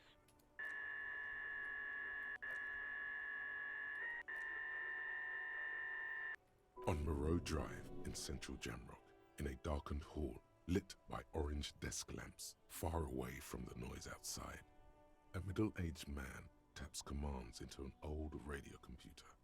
A printout falls on the desk. Behind him, a lonely reader scours some dusty bookshelves, looking for a paperback. Yes, hello, are you still there? I found Billy Mijon's home address, is that alright? No phone number, unfortunately. They're too poor to have a phone line. Home address is fine. Here we go, sir. Rue de Saint-Ghislain, 33B, apartment number 20. It's in Martinez, I believe. Cape Side Apartments, it says. That's all. That's where the smoker on the balcony lives, isn't it? Do you have any other information on Billy Mijon? It says here that they returned their last book just a few days ago, but I wasn't at work that day. You know someone who was? Marie? Marie? Do you remember a reader named Billy Mijon? They returned a Tybalt book the other day. Maurice, what? A woman yells. Then, yes, okay, if it was the police. Yes, it was my colleague Marie. She said that it was Billy's husband who returned the book. He also asked for this new sci-fi release, Lowe's Radio City 87, but we don't have it yet. Good. You have a name now.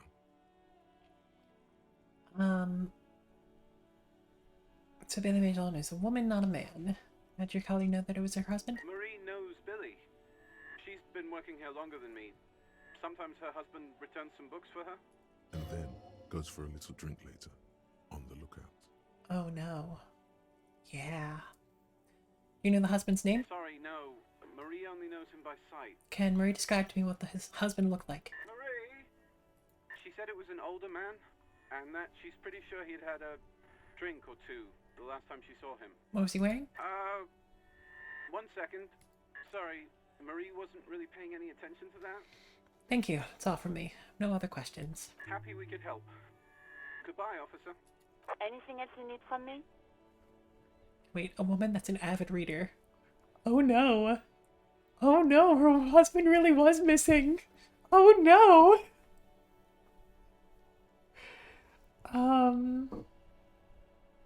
You find out about the owner of the armored boots. Still no word, I'm afraid, sir. I know it must be frustrating. Was there anything else you wanted to ask? Guess not. Yeah, I guess we're done. 57th, over and out. In the cabin, you see. Okay, so That's one brutal motor carriage. I kept trying to... Oh. Huh. Well.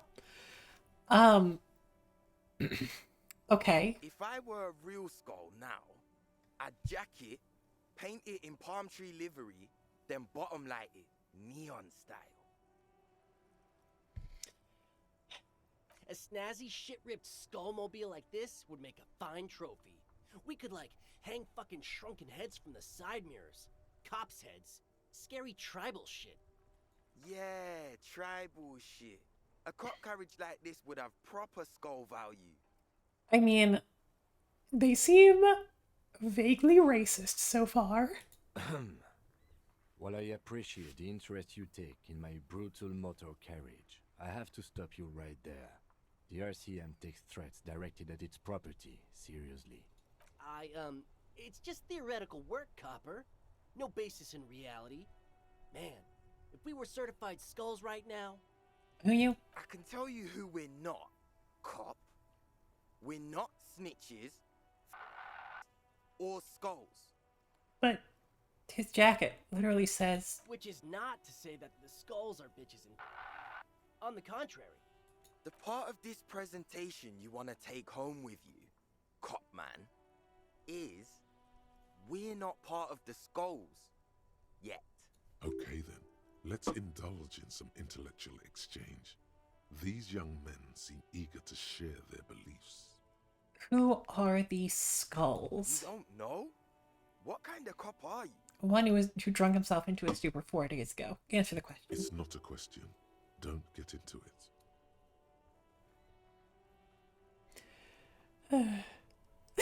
I'm so glad you asked. The question was rhetorical. The skulls are the most vicious gang of the Besmertne. Besmetine, or the Besmeti, the Immortals, are West River Sholian crime syndicates. The nastiest bunch of psychos ever. Jacking carriages and getting into high-speed chases.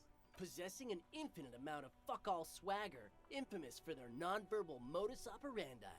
Non-verbal. If a skull spots you, he will pull out his dagger and stab you without saying a word. The lieutenant's voice is as calm as usual, a testament to the violence and death he's witnessed through the sight of his firearm. They usually occupy the burnt-out quarter in Jamrock, or you can find them loitering around their brightly painted bottom-lighted vehicles. I can't wait to become a skull. Bottom lights are wretched aggressive. You guys know Cindy the Skull? Oh yeah, Cindy's a right proper skull.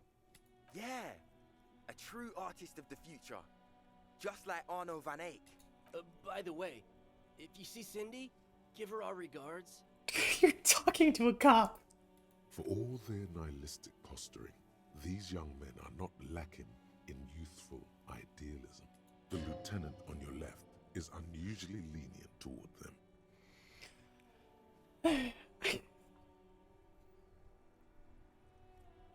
So you kids are into hypnotic dance music. Oh man, yeah.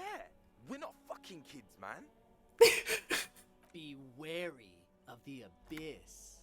Probably Why? because of how non-verbal their mode of operation is going to be. It's a threat. I just wanted to talk about music. Now there's a conflict all of a sudden. It's too much. That's right. You should back off and let silence rule supreme. This is ridiculous. Boys, do you know why the gang is called Skulls? Yeah. The skull symbolizes the embrace of death and nothingness, present in all of us. The vehicle of our future operations. Death and nothingness. They're called Skulls because when you are shot dead in the middle of the street, the skull is the only part the stray dogs want to eat. Just trust me and follow my lead. So boys, want to feed the dogs? No reply. The blonde rebel scratches his chin, deliberately not focusing his gaze on anything. He looks very uncomfortable. The other one shuffles uncomfortably, nevertheless continuing to steal glances at the lieutenant's motor carriage. Why aren't there more skulls in Martinez? The Union does their share of policing in Martinez, at least where gangs are concerned. That's why there isn't much organized crime around here. Apart from the unions themselves, of course. Don't you worry about that. We're gonna make up for the deficit. Yeah, we are. Enough of this scullery then. You know anything about the murder that took place here? Murder? The man was hanged in the backyard of the Whirling in Rags. Yeah, sure. We'll gladly tell you everything we know about it. It was a man. Also, he was hanged. Anything else? He was hanged from a tree. Yeah, I mean, duh. These punks don't know anything. Let's just move along. Hey, stop right there. How does one know anything? Ah, this sounds like epistemology. A field so occupied by thought that it begins to question thought itself. I know that you don't know shit. Exactly. How can one know shit? For example, how can one be sure that there truly is a body hanging behind a hostel? What if it's art? Or just a mere specter?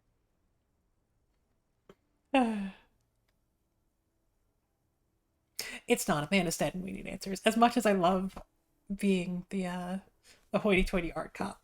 No, So what do you think we know? Amanda's dead. Do you know what happened to the victim's armor? Nope. But Cindy does. Don't tell him that. Skulls don't tattle, man. Cindy wouldn't. You already said she's a skull. The last I saw her, she was hanging around the old apartment building near the pier. Just don't tell her you heard it from Piss and Fuck, alright? I think she wanted those gloves for herself. Be cool, man. Okay? That's what they call themselves. All right, we have a lead on the gloves. Okay, I'll ask, what is with the jackets? What about them? Why does your... Nope. Why do you have "fuck the world" written on your jacket? Like I said before, many men keep searching for the one. For so-called true love, which is actually just obsession masquerading as kinship. The thrill of the chase. The hollowness that fills your chest cavity after catching it. I'm wondering if the poetics come with the jacket, or are they derived from something else entirely? To catch a fish, you'll need to hurl the lure many times, and even then it isn't certain that you'll get anything. If you blow up the lake, though... Sure, blow it up. You get more fish in a shorter time. And, for time is of the essence and fleeting ever so quickly, one must think of a way to fuck the whole world and not get caught up in fucking some one. Because when one fucks everything. He fucks nothing. And that, to me, feels glorious. Sticking your dick into the void. Don't do that. Hate to admit it, but in a weird way, he's got a point. Why does your jacket have piss written on it? Well, first off, it's a statement and not necessarily something that characterizes me as a person, even though the statement has character. And I do like piss. Oh my god. The word piss epitomizes the struggle taking place in the world. Things being defined as they seem, not as they are.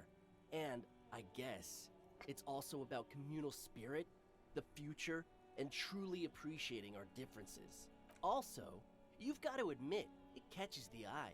And since the Grand Piper is slowly but steadily moving towards basing the economy on it, attention, it is imperative that the medium itself convey the message. Sure, makes sense. What I mean by this is, we are all piss and that the world is inherently meaningless. It seems that the young man has a certain expertise in at least one field, even if it's rather narrow. Is it a coincidence that here we have two badass jackets and two badass No.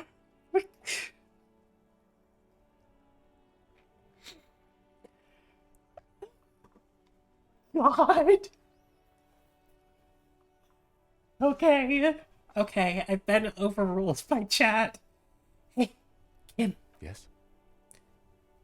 what do you think about their jackets? Leather jackets adorned with immature writing? The ideology they convey helps the boys justify poor choices in life and fashion. I'm not a fan. Sure, the jackets are scaring you. That's cool. What are you implying? Which one would you wear? I'm not sure I understand you, detective.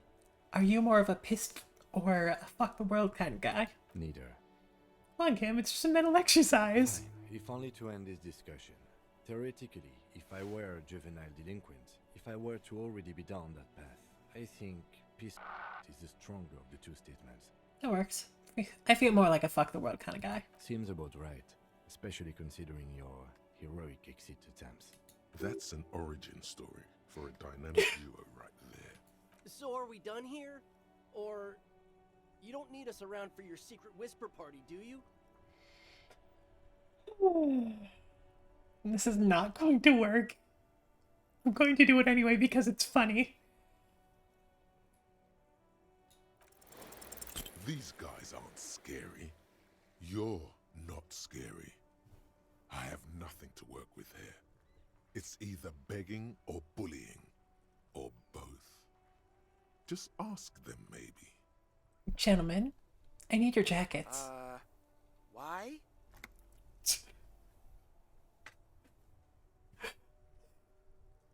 Look at the shit I'm wearing.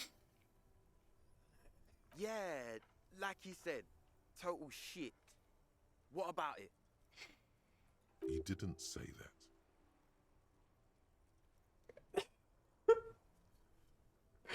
God.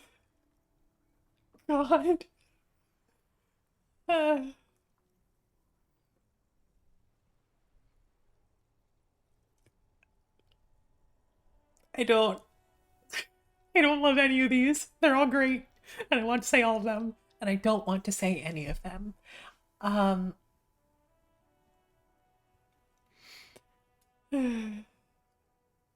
My clothes make me sad. I need to fun it up. The lieutenant looks down at his bomber jacket and shrugs, obviously content with his uniform. Please? Fine. Fuck it. Here. Take it then. I can't handle this sad shit. It's true. He simply can't. It's called empathy. Wow. I did not see that coming.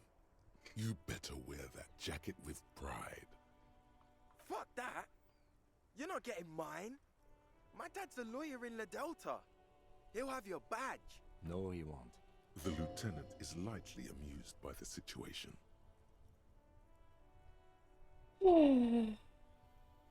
Okay, I don't need the other one. Said that you're more of this kind of guy.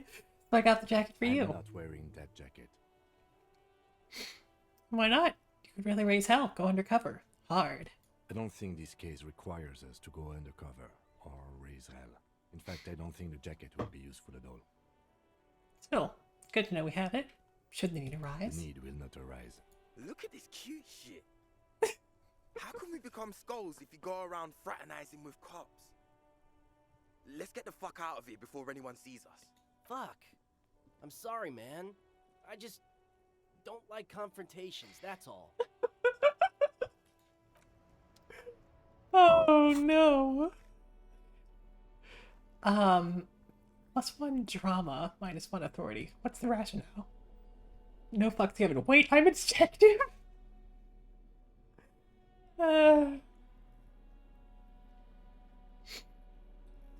Incredible. Amazing.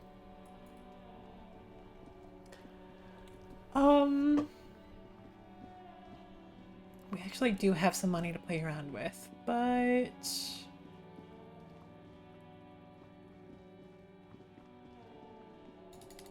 guess while we're here, we can take a bath. Oh. Wait. No. Something about this bunch doesn't smell right. What do you mean? Aren't they bots, guys? They are, but they don't seem too keen to talk with you, do they?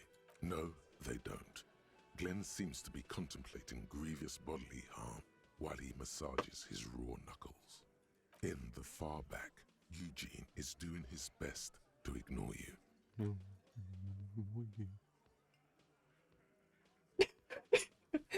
Meanwhile, Fat Angus keeps shooting you furtive glances and mumbling uneasily to himself. And from his perch at the end of the table, Titus Hardy himself stares at you with a cold contempt that makes you want to leave the cafeteria straight away. Besides, you're pretty sure they consider themselves social democrats. Hey, bud. Hi, gendarme. Another rendezvous. You're here. I am. So are you. What brings you here? What are you doing here? Admiring the atmosphere. What about you, officer? I'm here to kick some ass in this other case I'm working on. Well, here's to you. I met your Sunday friend. You did? And how did you like him? I didn't like him as much as I like you. Ah, shoot. Why not? Who is he? A visitor from the first world. He's not like you and me, gendarme. He can always return. Return where? To his opportunities in Occident, Sur la Clé. Still, his coming and going brings some life to the village. Or is it just money? I don't know. What are you? You too. Friends, I told you. Sunday friends. Friends who like to get together from time to time. What does it mean, a Sunday friend? That he won't be there when times get tough, I guess. Is that even a friend? It is. On Sundays. Why is he staying at your place in the middle of the night? He has keys. And he likes the view. To the sea, I mean. What about me, gendarme? Whew. Tell me again about that muscular type who came to investigate the crime? Oh yes, let's see. He knocked on my door a few days after the lynching. I think he was going through the entire building, asking questions. What'd you tell him? Nothing. That I didn't see anything. And he believed you? Why shouldn't he? Did you tell him about your What friend? Your Sunday friend, the witness. No, I don't think it came up. What do you look like? Muscular, handsome, strong, like one of those military types. Was he alone? Yes, but he was speaking to someone on his earpiece. His earpiece? Yes, you know those tiny speaker microphones that fancy security guards sometimes wear. What was he saying? Just reporting back whatever I was telling him. Besides muscular, did he have any other identifying traits? Oh, let me think. He had an accent. He sounded like one of those mercenaries. He sounded vaguely Oranese. No, not vaguely, scratch that. He sounded definitely Oranese. Thanks for the info. Sure. Anything else on your mind? He's so different. What is it about the way he carries himself? It's the sports. Damn. He's a sports guy, all about that physical prowess and athletics. No. No, I gotta.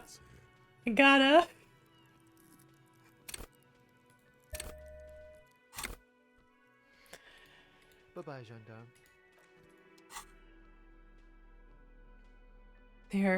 There must.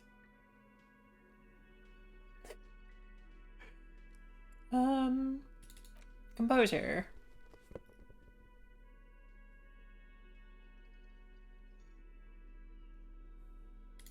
Composure.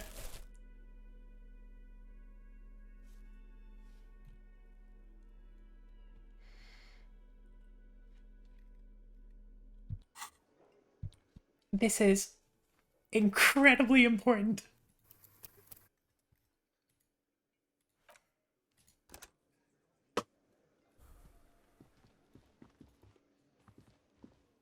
Hi again, gendarme. It's the spirits.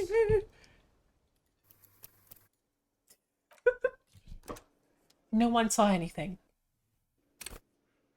Hi again, gendarme. Could he be a member of the homosexual underground? Yes, this man is definitely one of the homos. I've seen them homos with my own eyes. Just pointing it out. We're not talking about some kind of cult with members here. You made it up. Are you part of the homosexual underground? The homosexual underground? Why, yes, I am, officer. Why? Do you want to investigate?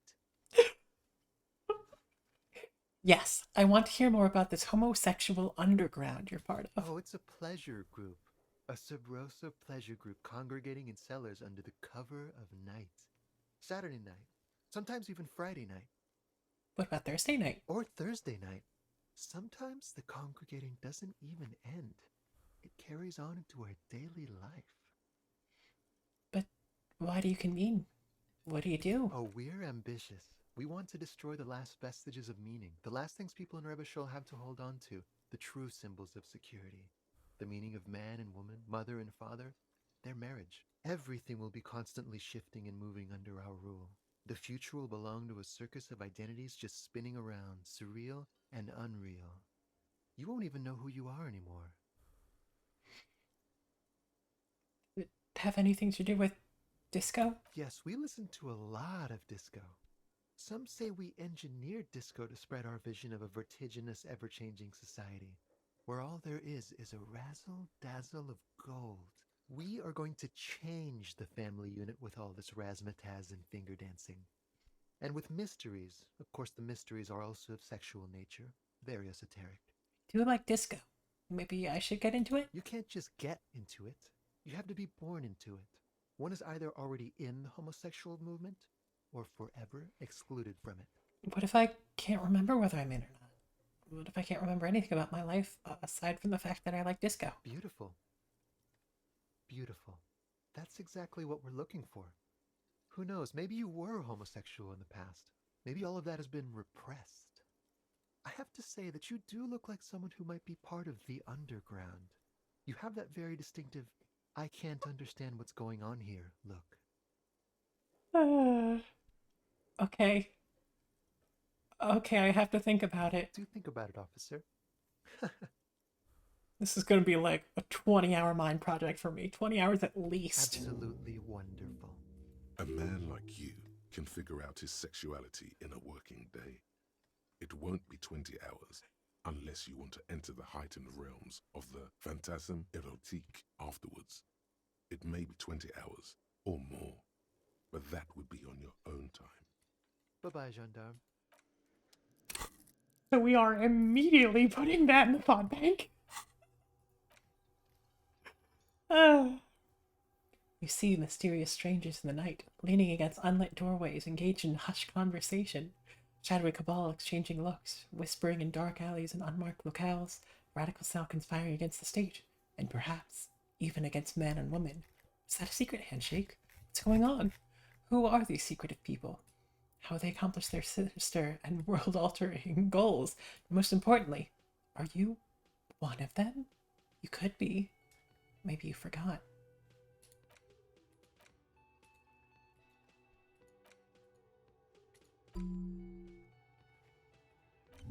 Eight entire hours.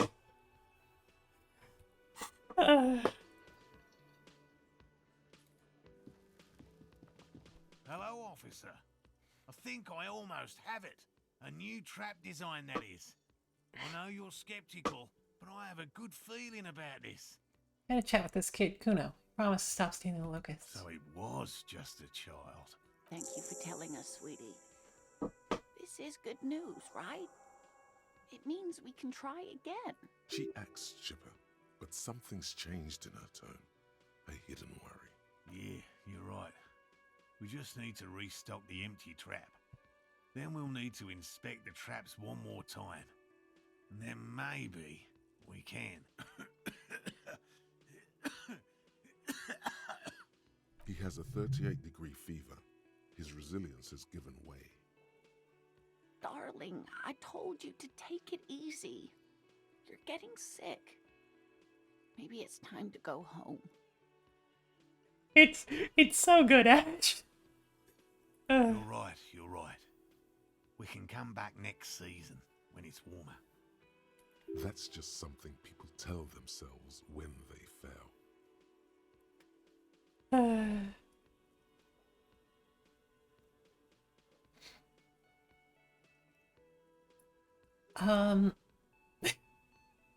Except enthusiastically.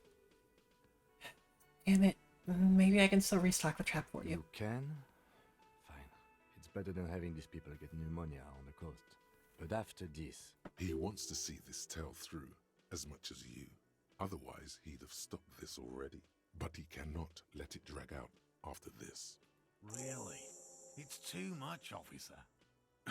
What Morel means is we're grateful for your help.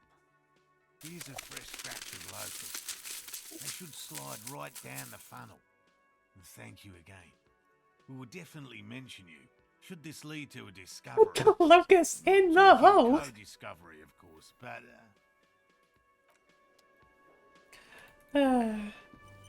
Hey, can I... Smallest church in Saint-Saëns,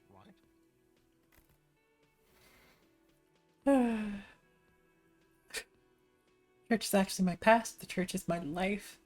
Church is my love. Things are really bad with it. I fucking rock that shit. Told you I'd rock that shit.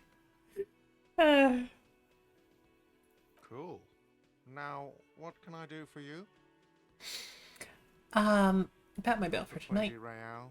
Yep. Good. You got the room for the night, but remember, you'll need another 20 real tomorrow. My, you know, I don't like paying for the room, but it did make my finances pretty nice.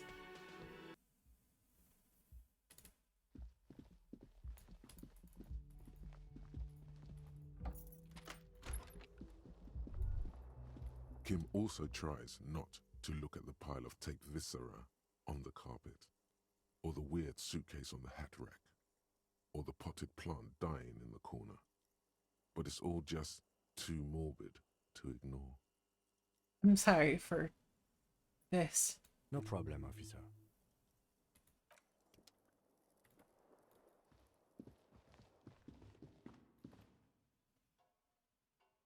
Okay, so I guess I need to take a shower at night. Well, we can do that later then. Or at least when Kim's not around.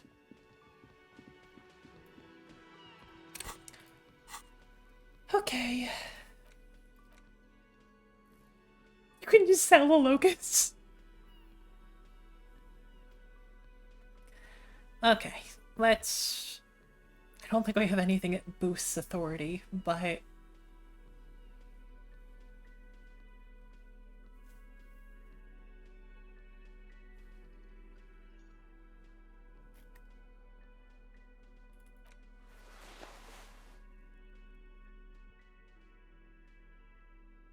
guess we can at least take off the ones that, I mean, yeah, we can at least take off the ones that don't.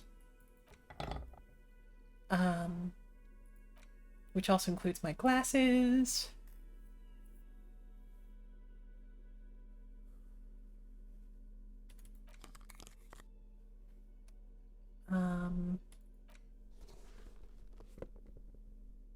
Which also includes my shirt.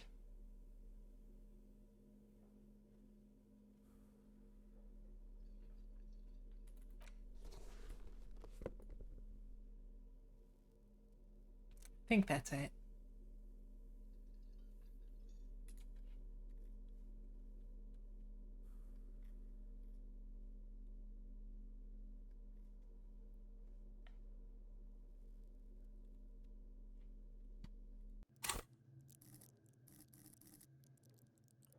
Hey, we have positive authority.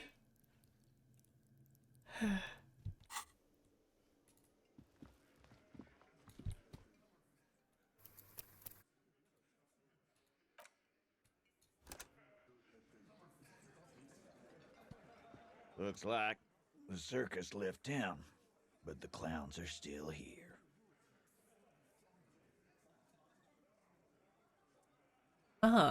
Oh, I need to actually boost my authority. I guess I can at least, well... Looks like the needs to circus go left through town, the whole but the animation again, clowns huh? are still Could have at least told them about some of the other things. I just found a bullet in the hanged man's head. A bullet, you say? That's mighty curious. Indeed, mighty. How did it get there? Well, there are so many bullets in the world, and so many heads.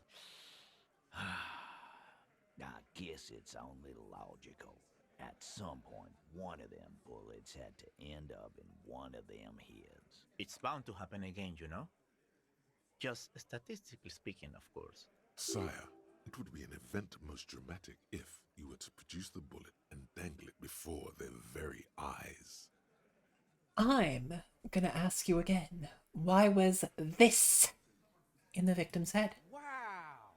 He's got it in a real evidence bag and all! Thank you. Why don't you go home and log it into evidence? These men have told you what happened. I think the hanging was a cover-up for the shooting. You know what I think? I think he was shot in the head as a kid, and his brain grew around the bullet. Around the bullet, man. That's a good one. All the goofing around is to avoid lying. It's a technique. They're only pretending to enjoy this. Beneath the act, they don't like you knowing this.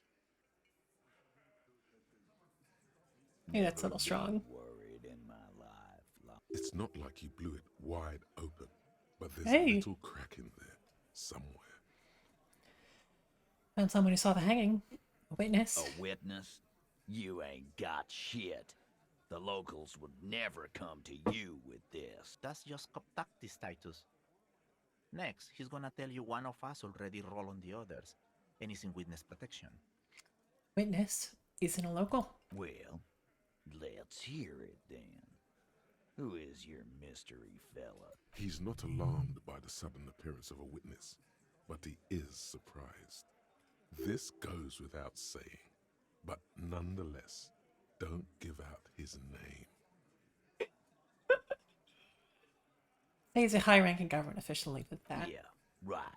Like we wouldn't know if an MI plant was in our town. Nice try, right? MI is short for Moral Intern. Moral Intern is short for Moralist International, the coalition that runs Revachol. I've seen this shit a million times, Titus. Fly fishing. They are desperate. Tell us, Copper, what wacky claims did he make? The witness said the hanging went down very quietly. No shouting, no commotion. It's you assholes that feel the need to go around like a fucking brass band. The Hardy Boys are dead silent. Yeah, it's like they put cowbells on you before they send you to the streets. What's with the cowbells, policeman? They're avoiding having to answer this question. I'd imagine you guys drinking and singing lynching songs with the funeral silence. We were drinking, weren't we, guys? I hit the bottle hard. I was drunk as fuck. Right, I'm convinced, Glenn. Nothing off here. Just a regular hanging. Bullseye. Glenn looks around uncomfortably. The lieutenant hit a nerve. The witness said he saw two people of Arapaji descent and one meth. Arapagite? Boss, I think he's trying to say me and Theo. Well, yeah. What is confusing you? Eugene, Theo, and Elaine were there too. I already told you. We were all there. Some witness. I pulled the same shit. came up with some shit, then went and said it to people. Get a reaction. Don't have to go to cop school to try that. You don't have to go to school for shit. I never went to school, and I'm doing great. You're doing a hell of a job, man. Hell of a job. So much bluster to hide the fact that they're uncomfortable with you having this info. I talked to Joyce. The mark you hanged? Friends are coming for you. Yeah. By friends, you mean his squad mates from Crenell. Wouldn't want to beat up his grandma. Yes, they are forming some kind of tribunal, and they're coming for you. This is what happens if you take the law into your own hands. Other people start doing it too. Let them come. The Hardy Boys are right fucking here. You heard the man. Right here. We're armed. We got the whole district behind us, and Glenn. Glenn is fucking crazy. Yeah. A well-oiled murder machine. Did you know that a single Ceres giant hornet can kill 40 bees a minute? The fuck is that supposed to mean? You're the bees, they're the hornet. We're not bees. We're men. We're socialists. And I'm very proud of you, but also you do not have automatic weaponry. Easy, E. He's trying to phase you. What are you trying to do? The mercenaries Scare are my armed men. with automatic weapons, sir. We got weapons of our own. We got Ister 50s, Zeelagers. Glenn's got a knock cannon at home.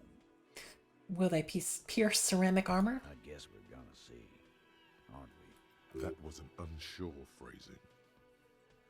See what? They don't? Yeah, like you've been up against ceramic armor. Also, hey there, Megaleo. You haven't even seen the whole suit, right? I've seen the whole fucking thing, and it didn't make him immortal. Joyce said they've gone rogue. Nobody is controlling them. Big fucking surprise. They hire psycho scum, arm them to the teeth, and let them loose in the city. What do you think is gonna happen?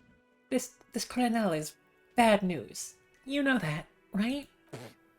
So are the local gangs, the fucking Barmy army, and the Madre scum.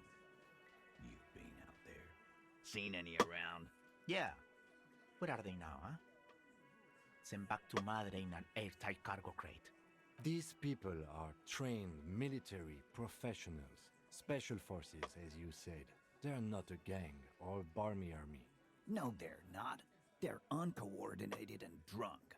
We know more about them than you think. What do you mean, okay?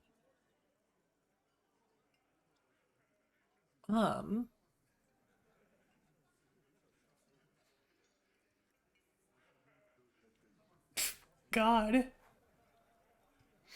I mean, okay, they're going to wipe you the fuck out, Titus. No, they won't. Get out of here with your negative energy. All he means is that the situation is serious. No wonder you cops get shot to shit every day. Can't go to war with an attitude like that. Well, this ain't gonna work, but...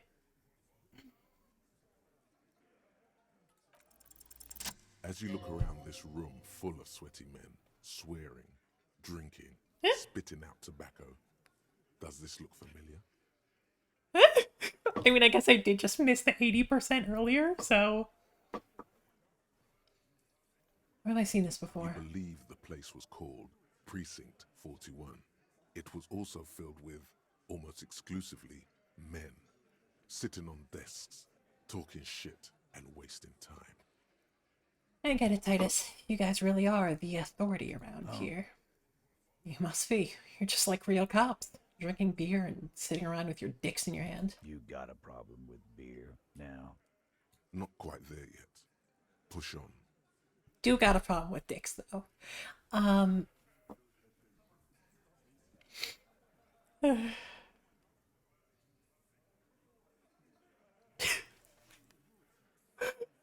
This is...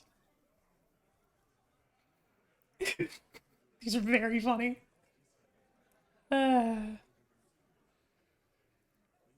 No, I got drunk So drunk, I drove my car into the sea. I don't give a shit either. Just like you guys. Speak for yourself, buddy. We've been giving a shit for 10 years. Martinez was a dump before we put this outfit together. Also, hey there. Yes, that's a crunch. I've not had a crunch redeem in a while. So for those who may not be in the know, crunch is the redeem where I crack my knuckles the into the mic for those who are into that sort of thing. If you are not, you may want to mute for just a couple of seconds and unmute when we continue this dialogue. Or in fact, let's make it even more concrete. When I unpause. So sure.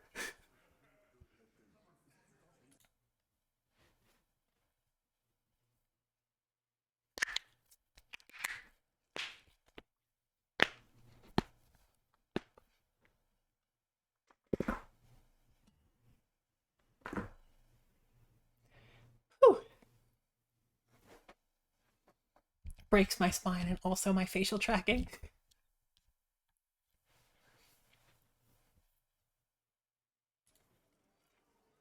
Okay, thank you for that. I've been told that it's impressive, but thanks, Storm.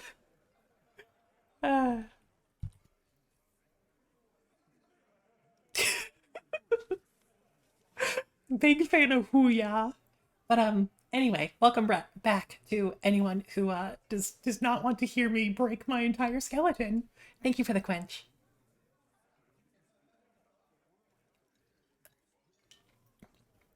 And Adiley.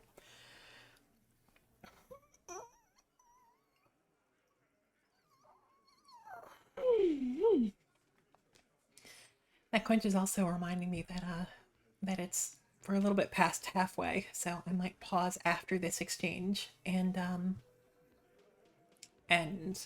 take a quick break. But anyway, return.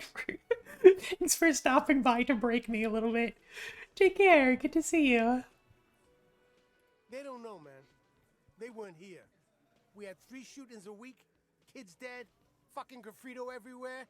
You cops haven't shown up since the 30s. Congratulations on the graffito removal. All I see is you sitting around talking about Monica's titties while there's a rape victim. So what? What do you want from me? We took care of that fuck. Don't let him drink that. One more push. Quick. Just don't antagonize him. You have this already. Not about who did it, it's about the victim. She needs help. Titus? She stops mid-sentence. That's it. You got him. He's going to give it up, but on his terms. You wanna help her, cop? Fine. I'm gonna let you help her. But you treat her with respect. If you don't, if you question her, harass her, a freight train of pain, buddy. Don't you worry. I'm a feminist, and I will let you know that. What is her name? Glacia. I'm on due. She's staying here in the whirling in rags. A real pretty one. Silvery jumpsuit. Blonde. That's I'm on due. With an O-U. That was the woman that we spoke to the first day, yeah? Shit. The girl. The girl upstairs? That can't be her. She knows you drank so hard you forgot you were a cop. Oh god. Glad we upgraded our composure. Glacia? Yeah. Blonde. Tall. 2 rooms over from yours. Glacia, I'm on you. Cool. You inexplicably add cool after the victim's name, with your eyes bulging like some wild beast. Your fingers are fidgeting and sweat starts forming on your brow as Titus looks at you oddly. I don't understand what's so cool here. Nothing. We just have a few more questions. Then we'll be on our way. Whatever you do not tell him you know her. That would sound off, calm, normal. Try to forget this little hiccup. I don't know if this would surprise you, but I chose to not make a feeble attempt at flirting with her. So,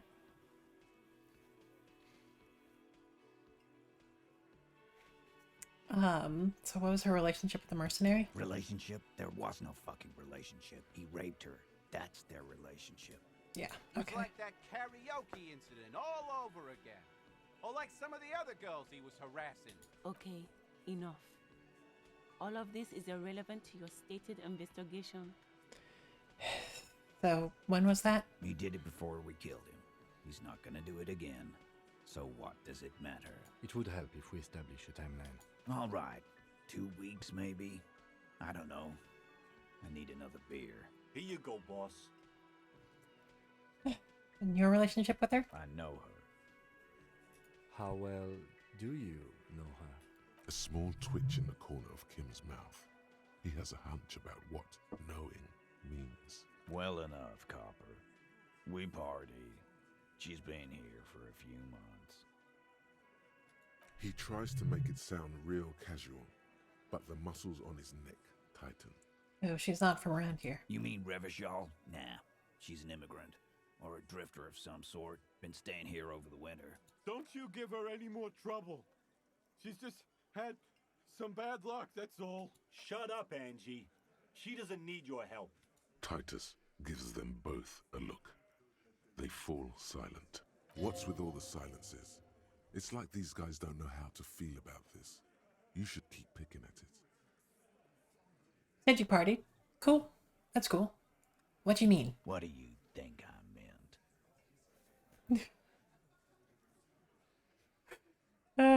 Did you do karaoke? Yeah, tons of it. All the songs. So you're saying the two of you were close? No, we just fucked. That's all. I'm not gonna give you any details if that's what you're after. So put your dick away. He really went out of his way to seem comfortable with this topic. That's all you're gonna get for now. He's doing a good job here. A commendable performance of I don't give a shit. Brava. Okay, we'll talk to her. Remember what I said. Freight train of pain. Yeah, don't worry. I got it.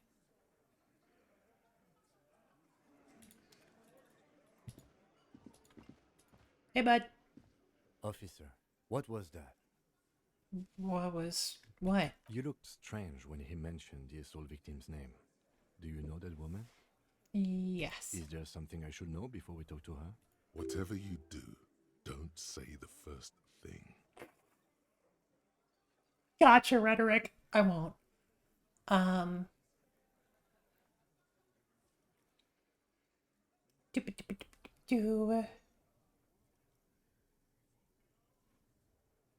She knows I didn't remember being a cop. Okay, that's manageable. She knows I did some pretty crazy stuff before I passed out. But I partied hard, not very mentally healthy. So she overheard you? Or did you party together? She overheard me listening to music and doing weird things from her room. It's the one next to yours. Anything else? I asked her where we are, what city this is, maybe in like 1 year. What year? Something like that. That's clearly your interrogation technique. Anything else? I met her in the hallway after I woke up. Understood. You were not in good shape on Monday. Yeah. We'll be all right, Lieutenant. This is nothing. You feel fortified by his assurance. It's going to be all right. Is it though? Nothing? You're still in for a bumpy ride here. Try not to mess it up. I'll do my best. Also, in Extol, I mean, I admit that you aren't someone that I know super well, but I've definitely, I notice when you come into chat, which you do pretty frequently, which is very much appreciated. I've seen you post in Discord. I know that like your animals are very important to you. So like, yeah, I very much appreciate your presence in my little sphere of influence, and I'd be happy to get to know you a little more. You know? Yeah. Do take care of yourself, though, and thank you very much for stopping by.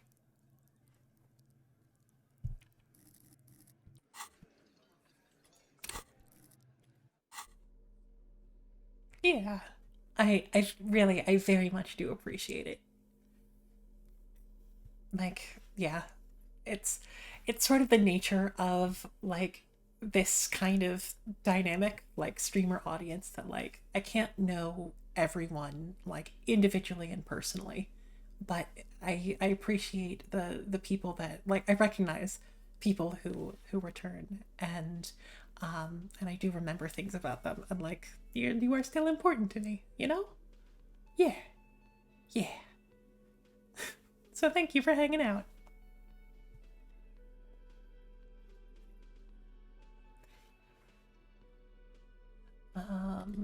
Okay, going back to tanking our authority, right? Yeah.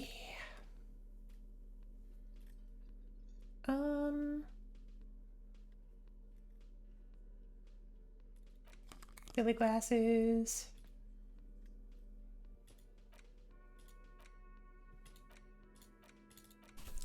The sad tablet.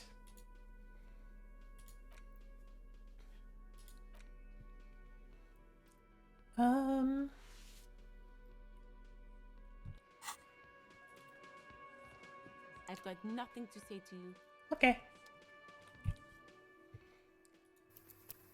So, I am going to pause for now. Oh, sorry, just as just someone new shows up. Welcome, welcome, Safingo. Yeah, I've really been enjoying this. We just we just got past the authority check with the Hardy Boys. We're on day 4. We're getting into it, and it's very good. But also, I've been streaming for a couple of hours, and I'm going to just take a quick break. I'll run a couple of ads, and be right back to... Shit, I guess we're already in the whirling, so we can talk to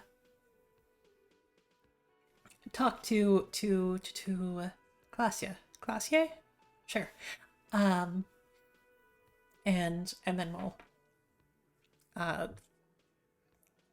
we'll probably look into finding some comrades, and also a wife of a dead man. Anyway, oh yeah, we did also have the conversation with the smoker, which is incredibly important. But yeah. So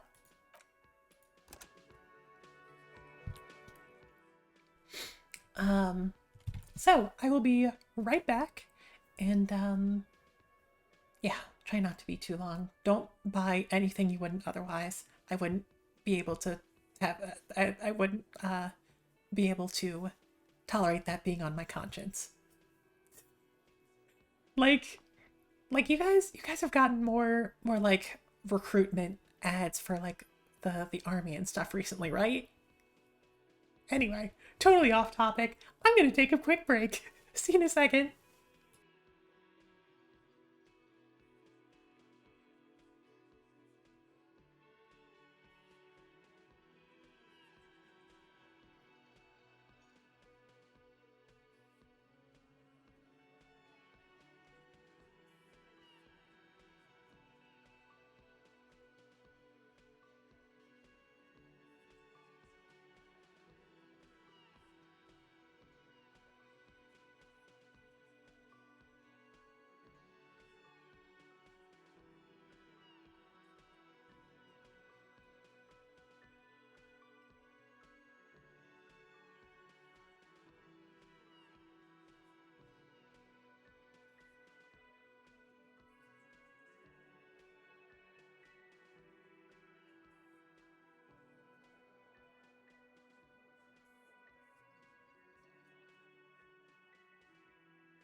And then we were back. Time for the wait. I may have nibbled a small something while I was away. Behind the door, you see 2, maybe 3 bushes grown into a single thicket over a period of circa 50 years. It takes time for a hedge like that to form. Wait. There's a little slide one can't see into the Union box from the yard outside. That hawthorn is too thick. I literally already passed this one before. Why are you gonna make me do it again? There's a Okay, never mind. That's fine. to one of the branches, light yellow, faded with time. A tiny splash of color in the blackness of the thicket, hanging from it, a bronze key. Someone hid the key in the bush and attached a yellow ribbon to make it easier to find. It's close enough to the latch up there. One can slide it open and just take it. Surely not a coincidence. Someone hid a key in the bush. Can you let me slide by so I can grab the thing? I don't know about that. I'm comfortable here. Don't think any sliding would really help right now. Sorry, fucko. Looks like you're gonna have to go bush diving. Good fucking luck with that. The hawthorn's got a bitch of a bite. I'm gonna enjoy the sight of you in the bushes out there. With a loud thud, the old man stands up, pushes the window open, grabs the key from the hawthorn branch, and slides it across the table to you. The key is brass. Workshop spare is etched into its bow. The old man closes the window and sits back down in silence. Thanks, Theo. Come on, man. We were just having some fun. Where's the harm in? I'm tired of listening to your shit. Thank you. Don't thank me. I don't give 2 shits about your key. I don't know why this key was hanging right outside the Union Block window. Didn't even know it was there. Boys. No idea. Never even seen it. Someone must have hidden it there before this room became our place. Doors does it open? Could open the door in the kitchen. The blue door. It says workshop spare. Maybe there's a workshop there? It's worth a try.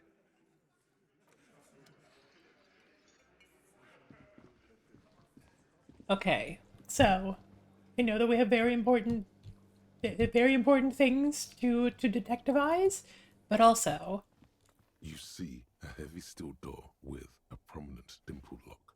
It's painted blue. You immediately feel drawn to the color. Blue is for mystery. hell yeah, it is. The key fits the dimple lock. It takes a bit of effort to turn it after all these years, but then the lock clicks. Dust rises before you like mist. A tomb haunted by regal spirits from distant ages. No, smells like engine grease and cut wood. A workshop.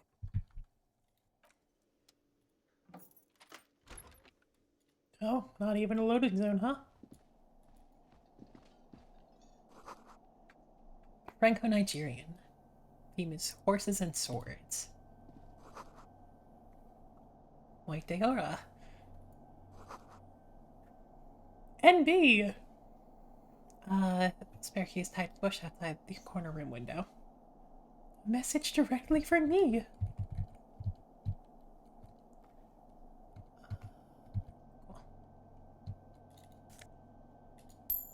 Money. Over there, in the corner. Pinball machine? Not just any pinball machine.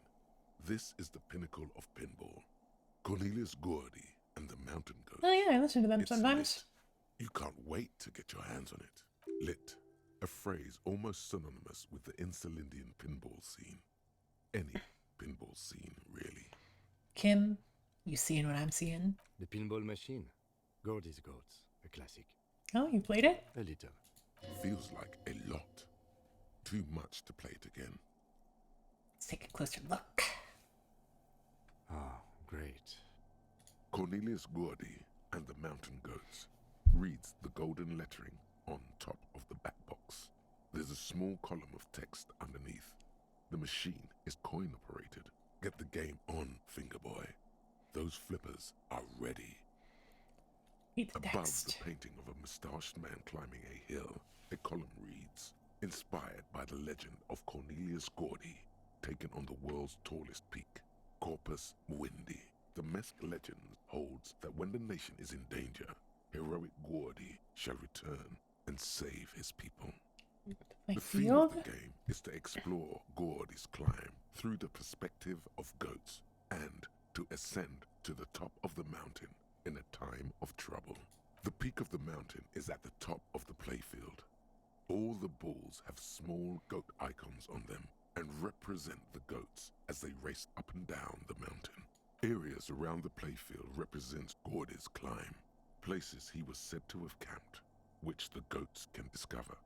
Get them to the summit. Where's all the goats? Indeed. Think of them as bulls. Will do.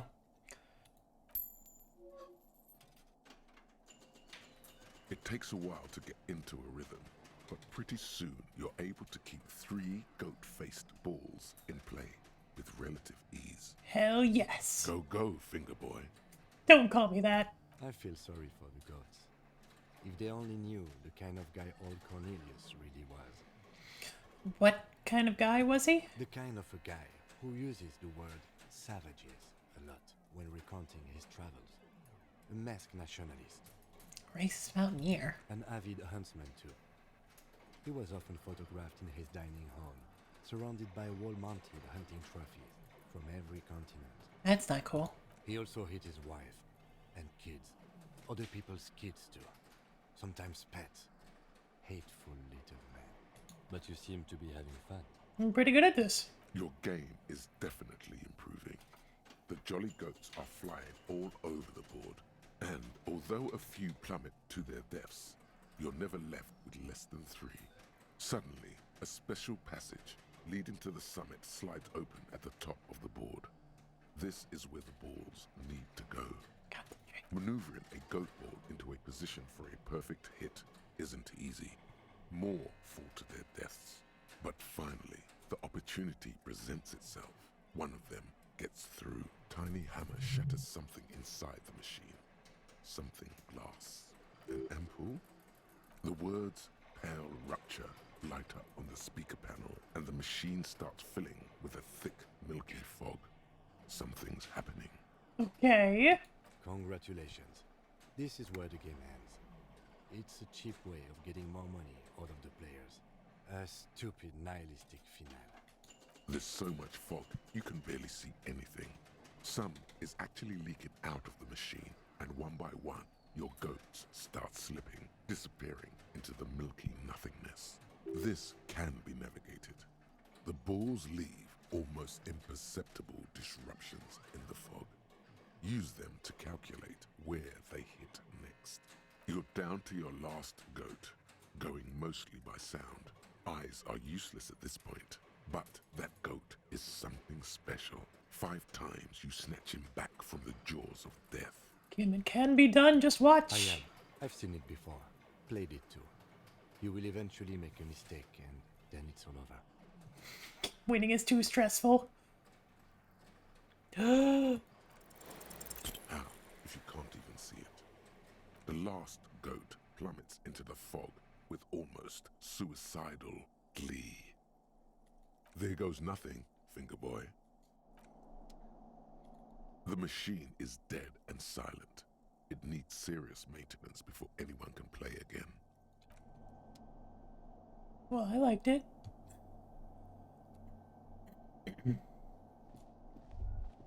All these mesmerizing machines, just waiting to be plugged back in and played. Feels like it might jump back to life any moment, the lights illuminating the white-robed woman. What's White Theora? Some kind of inane pinball theme, probably related to Messina during the DeLorean age. The history themes are the worst. Deora was one of the 3 crown cities of the DeLorean era. On the Muindi Isola, the others being Ria Silvia and Advesperaskit. This theme is Thank you all for the about quench. I early did just take Asian one and behind the beautiful, scenes, sad, but we'll take another. low-laden women. It's quite nice, actually. The lieutenant grimaces, looking at the machines. How about we fire up one of these bad boys and play some ball? You can't fire them up. They are broken. Only that one machine in the main hall works. The Royalist Pinball. What a dumb name. Royalist Pinball. If they weren't broken, he would kick one of these machines about now. That's a red check. Don't think we can come back to the slot, though. So, don't fail me, Encyclopedia. Sounds like you don't enjoy pinball, Kim. No, I love it. I love pinball. Who doesn't love pinball? Let's move on. He doesn't.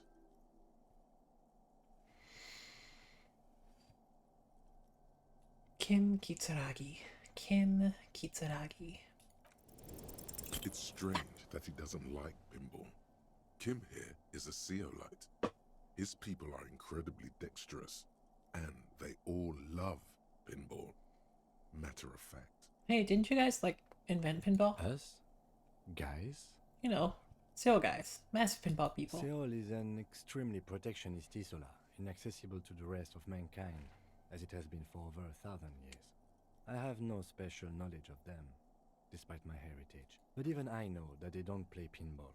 They have a rigid class society and a punitive justice system. We should continue with our exploration of this place. It doesn't matter. Okay. Okay. I don't like pinball because I had to learn to play it for an undercover job at a pinball ring. And it's a lame, boring, and unchallenging game. There. We can move on now.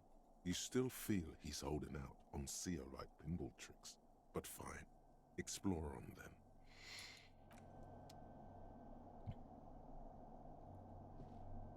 This small elevator is dimly lit by a bulb that's been glowing for ages. The latticed cage is open, inviting you to step inside. Smells of nougat and sweat. Your head brushes up against the ceiling. There is a control panel to your right, and just enough room for 2 people to fit in.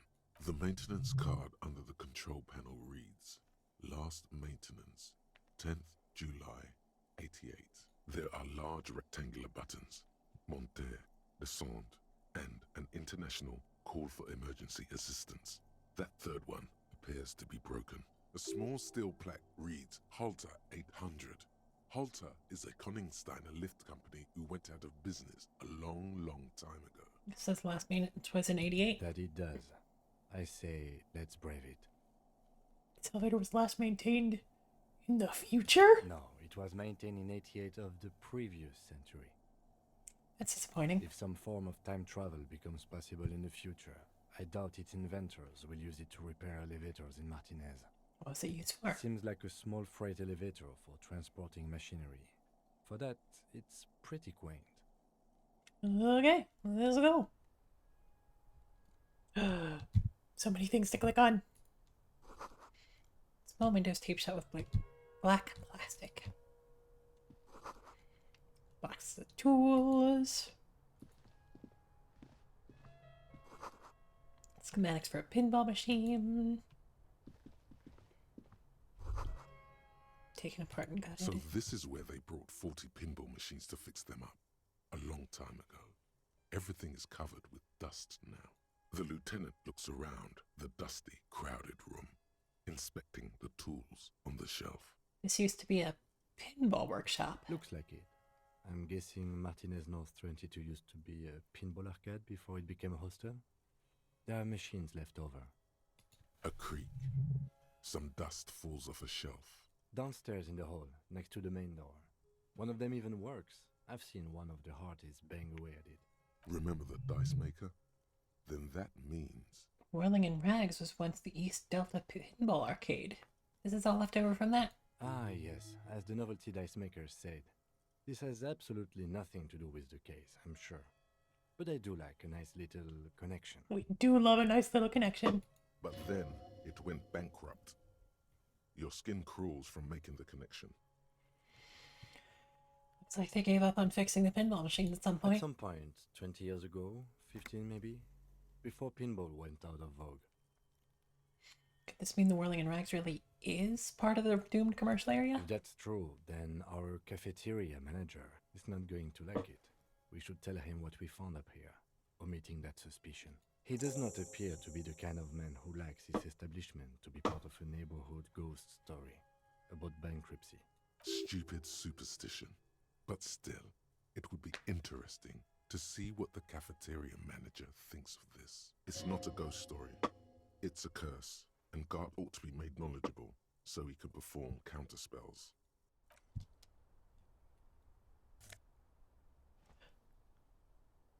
Okay.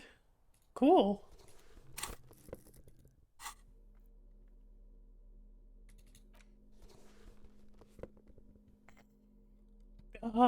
Yeah. I can find reasons to like this. I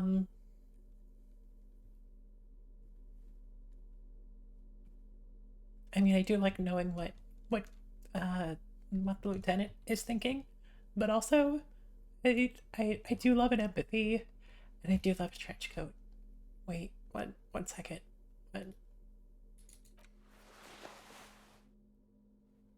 Close enough.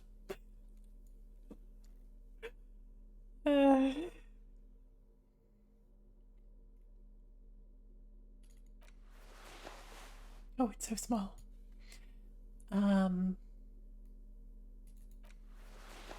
Anyway. It's a big room. No.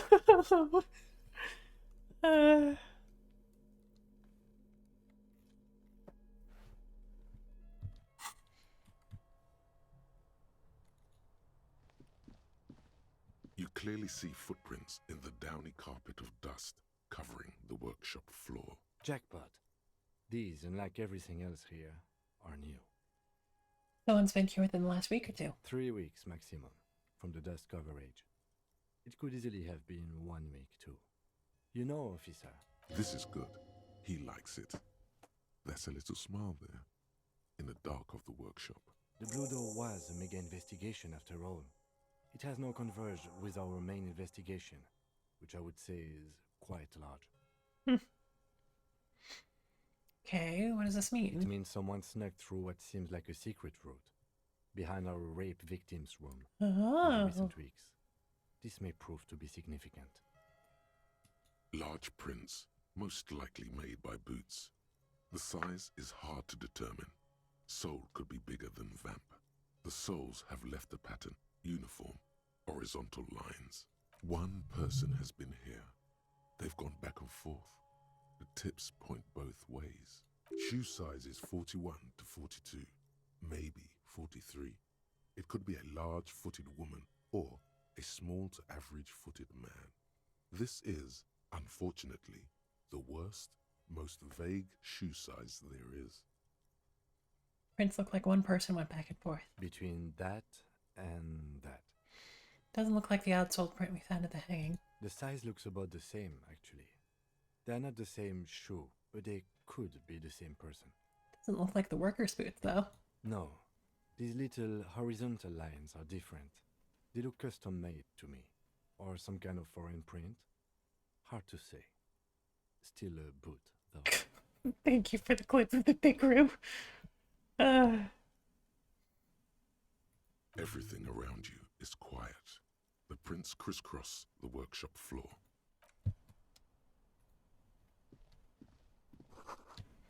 Tiny hole in the wall. You can see a bedroom on the other side. The door is small but heavy looking. It's barred from the inside. So what's on the other side? Unless we've veered off into a folded M dimension, I'm expecting to step out on the roof. We could ask Class about this route. See how she reacts. Folded M dimension. A reference to the popular science fiction series, In System. Look who's in a good mood suddenly and reads science fiction.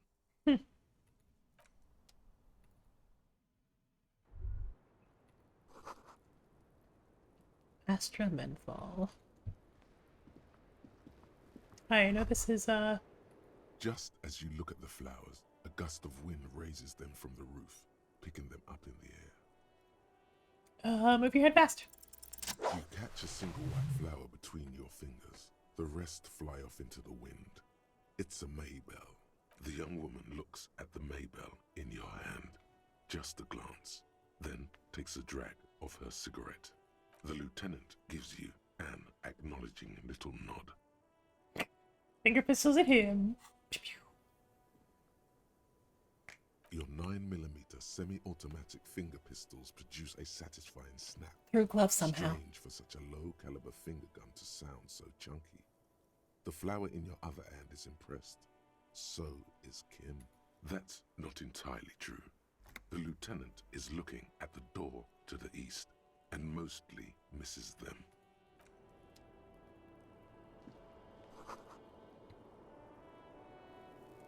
Well,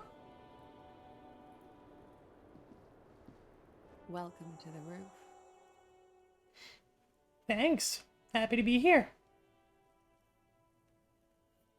Her hair is still slick from the shower. Below her silvery jumpsuit, an athletic young body. Shut up, electrochemistry. And lean. I'm sorry for the mess down there. The cleaning lady hasn't come by in days. I'm beginning to wonder if she ever will. Nice you got here. It's much nicer now. Where the dead body used to hang, clearly visible from the roof, but no longer. Thank you for that, officers. Truly. There is something in her light brown eyes, a sadness, when she thinks about the death of that man. You mentioned a cleaning lady. I think I need one. Oh, yes. Legends of room number 1 have made their way around the building. They say a portal to hell has opened in there.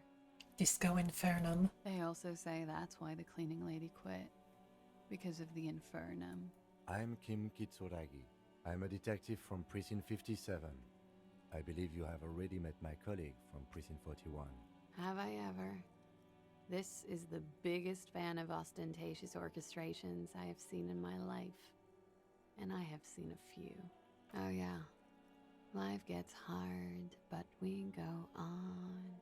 The chorus of the 35 single, megaphoning the entire human race, instills you with the fuck it all swagger that prompts one to plow into grannies on your morning stroll.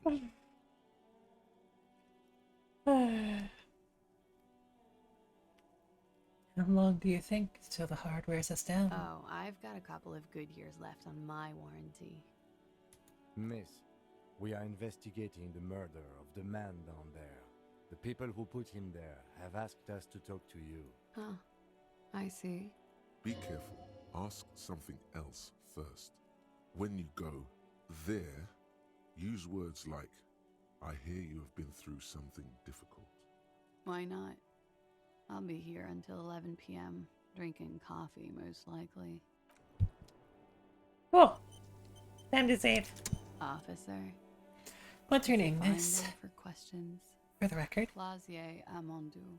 Same name that Titus gave you. It sounds Oranese, as does her accent. Her birthmarks also signal Oranje. You don't know why, but Oranese girls tend to come speckled with them. Are you from Oranje? Right, sir. Vredefort, Republic of Oranje. I guess you could say I am an Oranese expatriate. Wasn't the tattoo on the hanged man an Oranese map of the waterways? The thought begins to form in your head, then dissipates. Something for later. What is Oranje? A bad memory, officer. Understood, miss. It's the past. People can't go back to the past. Thankfully, it's implied. How old are you? I'm 28. What do you do, miss? What's your specialization? Something stupid. What's that? Oranese lit. Oranese lit? Oranese literature. It's what I studied at the university. What is Oranese literature about? Fear of failure, fear of death, how it sucks to be Oranese. All national literatures are... Only the name of the nation changes. If that's true, then Revacholian lit would fit you like a glove. Thank you, Inland Empire. What do you do with it? Nothing. I do nothing with it.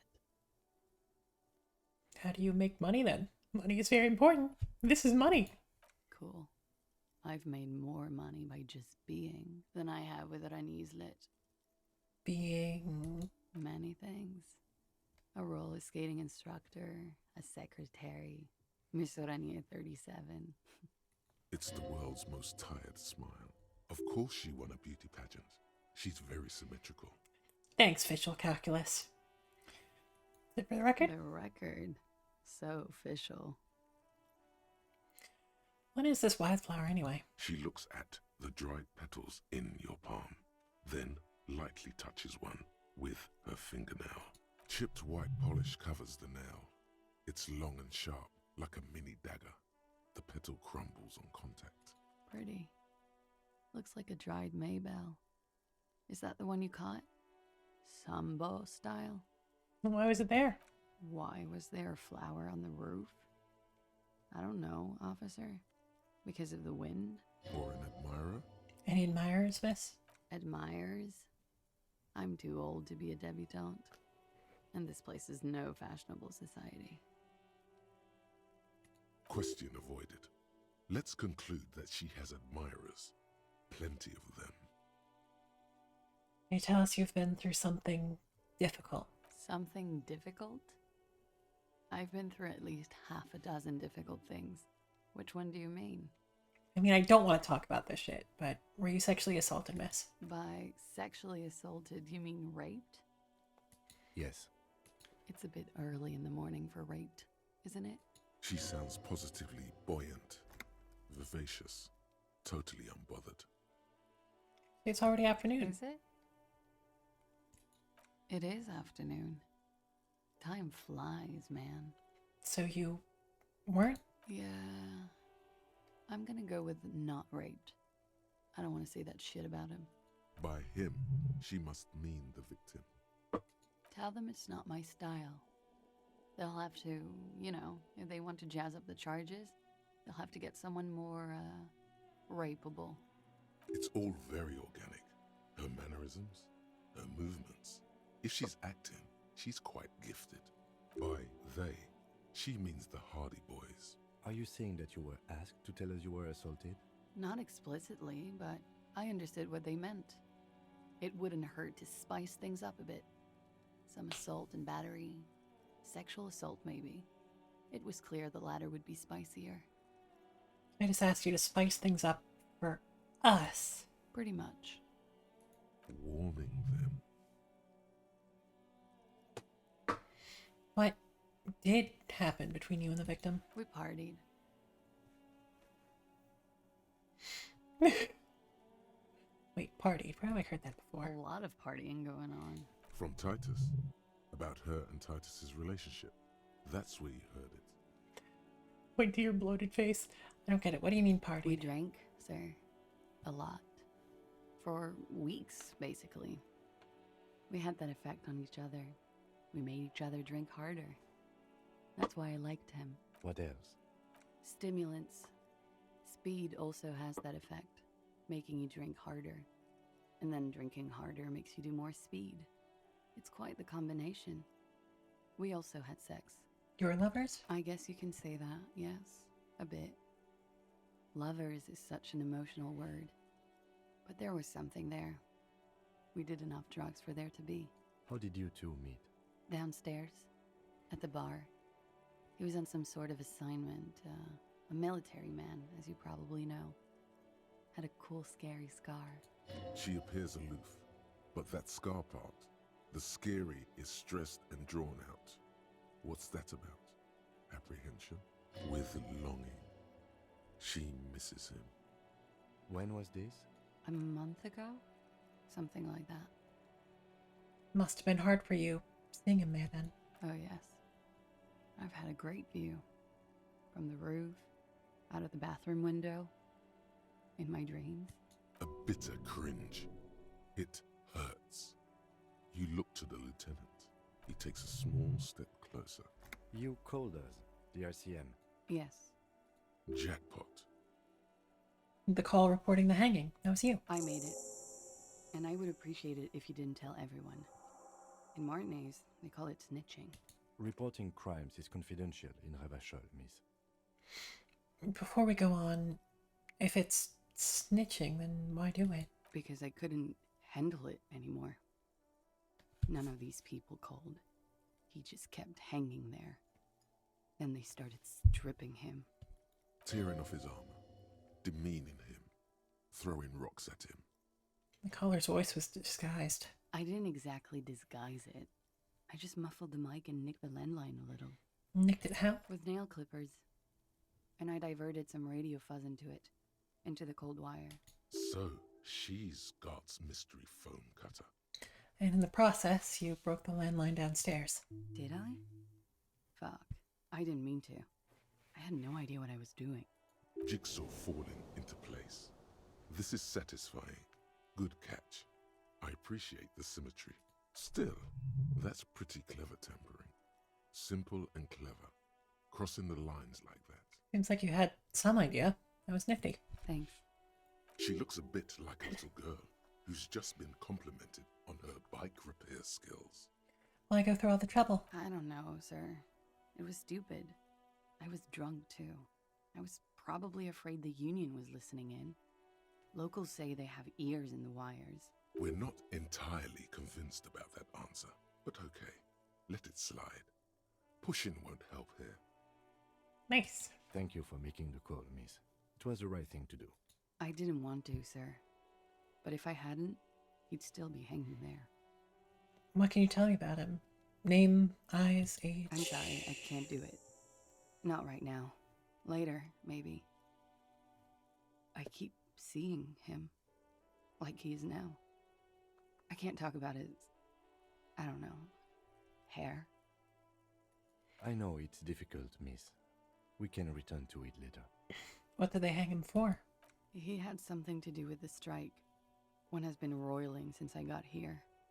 Rotten timing. But you probably know all about it. Hey there, we are in the middle of a pretty heavy, like emotionally heavy investigation. So, well, welcome. I hope your stream was good. And his role in this strike was what? I think he was in a security detail. He was ex-military, worked for Wild Pines, and against the Union. We didn't discuss work much, if you know what I mean. But I understood it was dangerous. And they lynched him for it? She nods. Why was there a bullet in his head? Bullet? They shot him too? I'm not picking up on any theatrecraft here, sir. The pause is sincere. They stripped his clothes and they shot him? You mean after they hanged him? I'm confused, sorry. So am I. Were you aware that he had also been shot, miss? Things are starting to go a little over my head here. I thought he was hanged. I was not present when they did it. I don't know what happened. I just know what they told me. And Sylvie, the bartender. This is beginning to get confusing for you too, and we don't like that. Where was she last Sunday night? Where were you when this happened? Cowering. I was cowering downstairs with Sylvie. How do the Hardy Boys know you? They're frequent guests. Downstairs, they have a booth for union members. They're probably down there now. How'd you meet? Over drinks. It's been a long, boring winter. Did you party? A little, yeah. Like you partied with the deceased? No, not as hard. I'm sorry to have to ask this, but have you had a physical relationship with any of the Hardy Boys? I have. Which one? Which ones, sir? I don't remember precisely. Titus, obviously. But as I said, it's been a long winter. Could that have been part of the reason they hanged him? Could that be why they lynched him? Jealousy? I hope not. Actually, I know that's not the reason. I'm careful about that kind of thing. Not crossing the wires, you know? But that's probably where they got the rape idea. What do you mean? Men like that? I don't know. It's the way their imaginations work. I suspect it's what they'd like to do to me. Thanks for telling all this, miss. She breathes a silvery sigh of relief and weariness. The air on the roof feels humid. Should we head back downstairs, officer? We may have things to discuss there. As he says so, you feel the young woman looking at you and get a feeling you can't quite put your finger on. A suspicion? Wait a moment. I had something else before we go. A little thing. She nods. Silvery cigarette fumes disappear into her mouth. Nice room we got here. Yeah, it's pretty deluxe. That door there. You know that leads to a downstairs elevator? I did not. Mystery solved then. I kept wondering where it led. There may be more to this mystery at some later time. She's holding back. Let's make a mental note for now.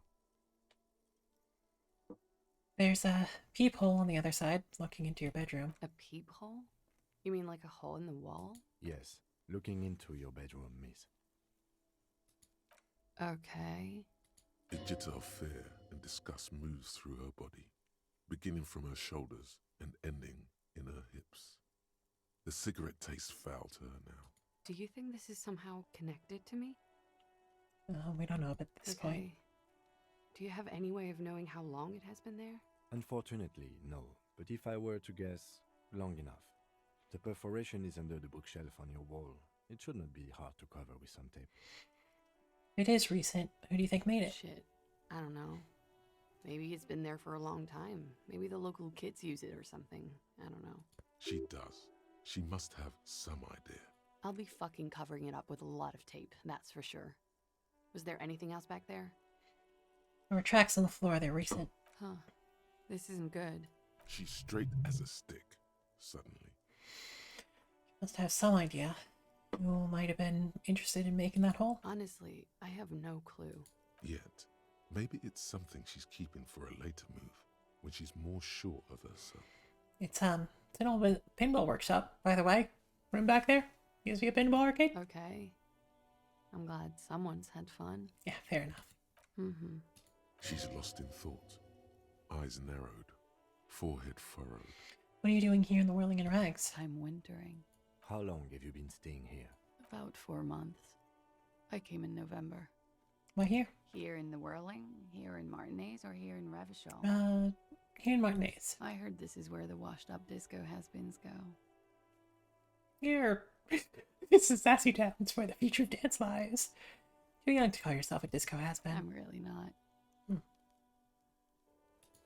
Okay. Watching herself reflected in the bedroom window, tall and sparkling and draped in smoke.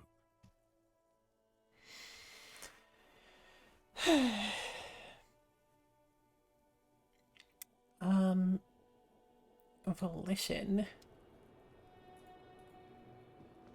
Looks like we have more to discuss with those so-called Hardy Boys. Half their reasoning just went out the window. Think this will make them cooperate? Nothing will make them respect the RCM, but it will disrupt the game they prepared for us.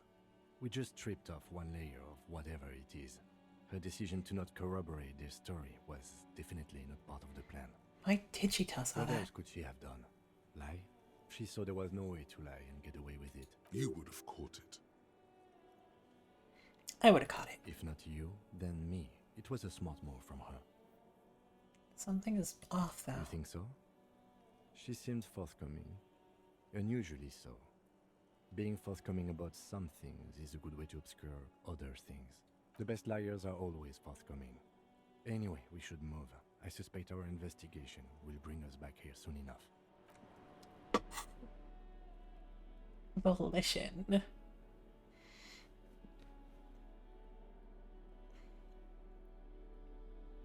Well,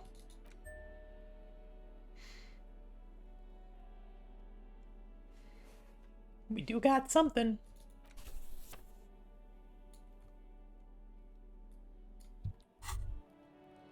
The white ceramic cuirass hugs your torso, shielding your vitals without adding much bulk to your form. Your movements cause tiny little clicks, like dice rolling somewhere far away, as the plates reorient to your motions.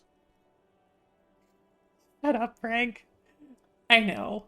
I'm going to assume that it isn't going to come into the text.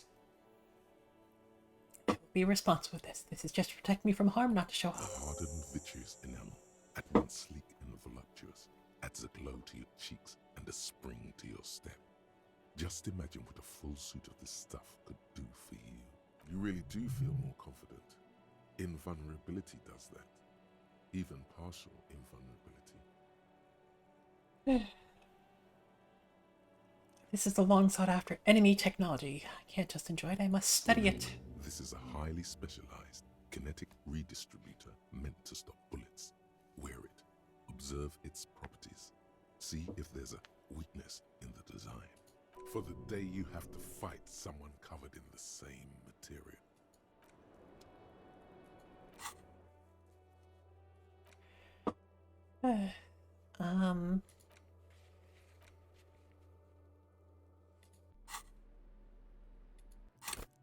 That was phrased incredibly ominously. So,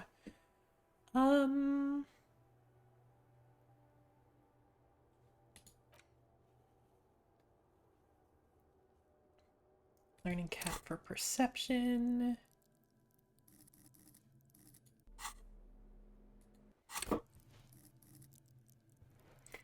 They sure are. I guess I might get rid of the volumetric shit compressor. But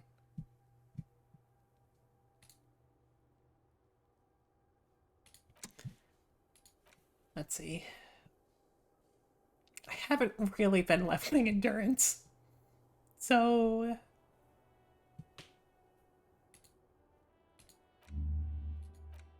I no longer have my shit together.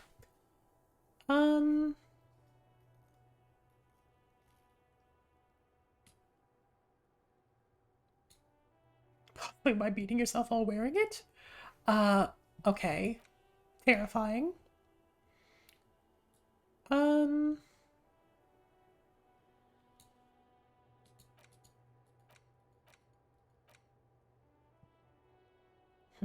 Maybe I should have waited on this.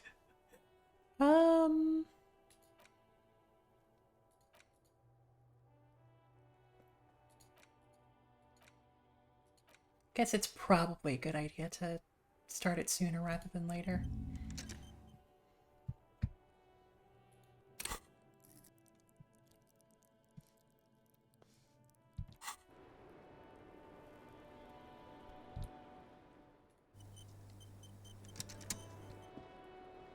I was just thinking, what a nice day for questions pertaining to a murder investigation.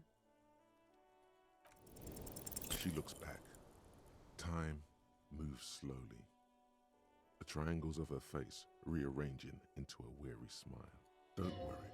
We will protect you from her beauty. We will consult you through the reefs and sounds of her persona. We will see through deceits. You are shielded. You are wise. You are advised. There are muscles on long white bones that line her limbs, just below the silver jumpsuit. What is happening? Nothing. Just time passing. Don't worry. Anything out of the ordinary and you would be notified. Air moves in your windpipe. Your heart beats. You're a detective. Get back to detecting.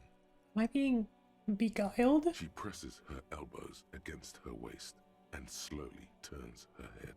Her hair brushes her shoulders, making a small hissing sound, almost imperceptible. The strange moment ends. It was brief, no longer than 2.2 seconds.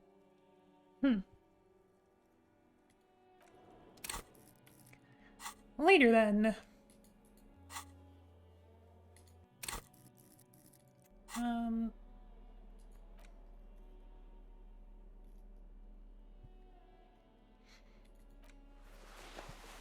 Yeah.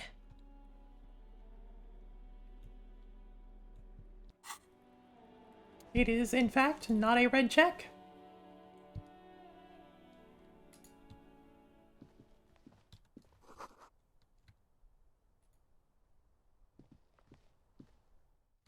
Oh, that doormat is just to go back out. This window is pristine on the inside, unlike the one next to it. Light from the desk lamp reflects off the glass in an untarnished golden halo. Smooth as ice. There are spots of mud and rain on the outside, even smudges. But the surface of the window is clear from the inside.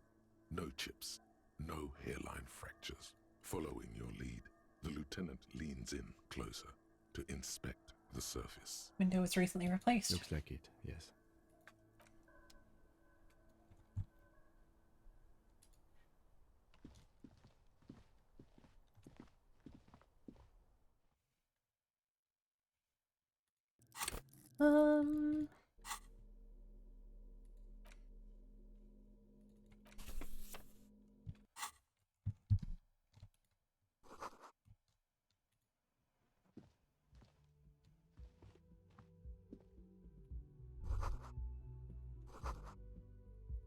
More months.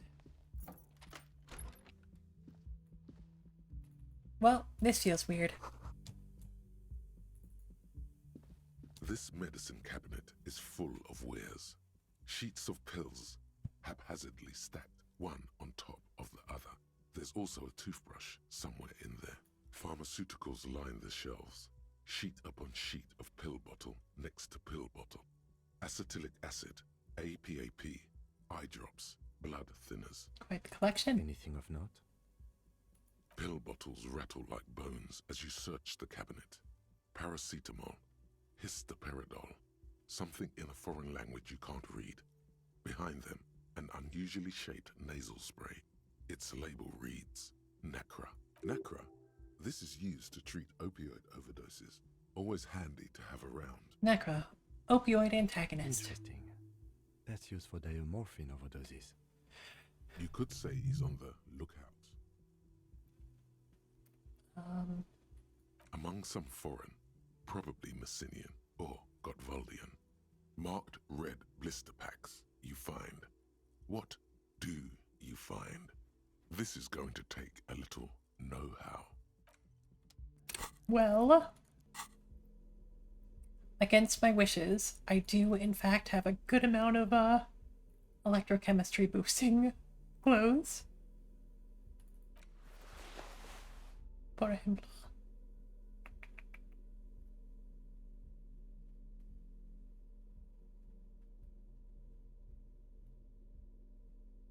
What else was it?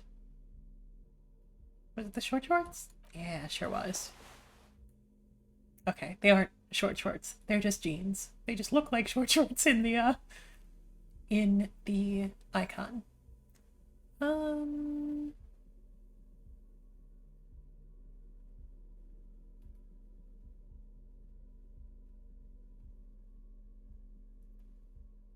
I think that's it.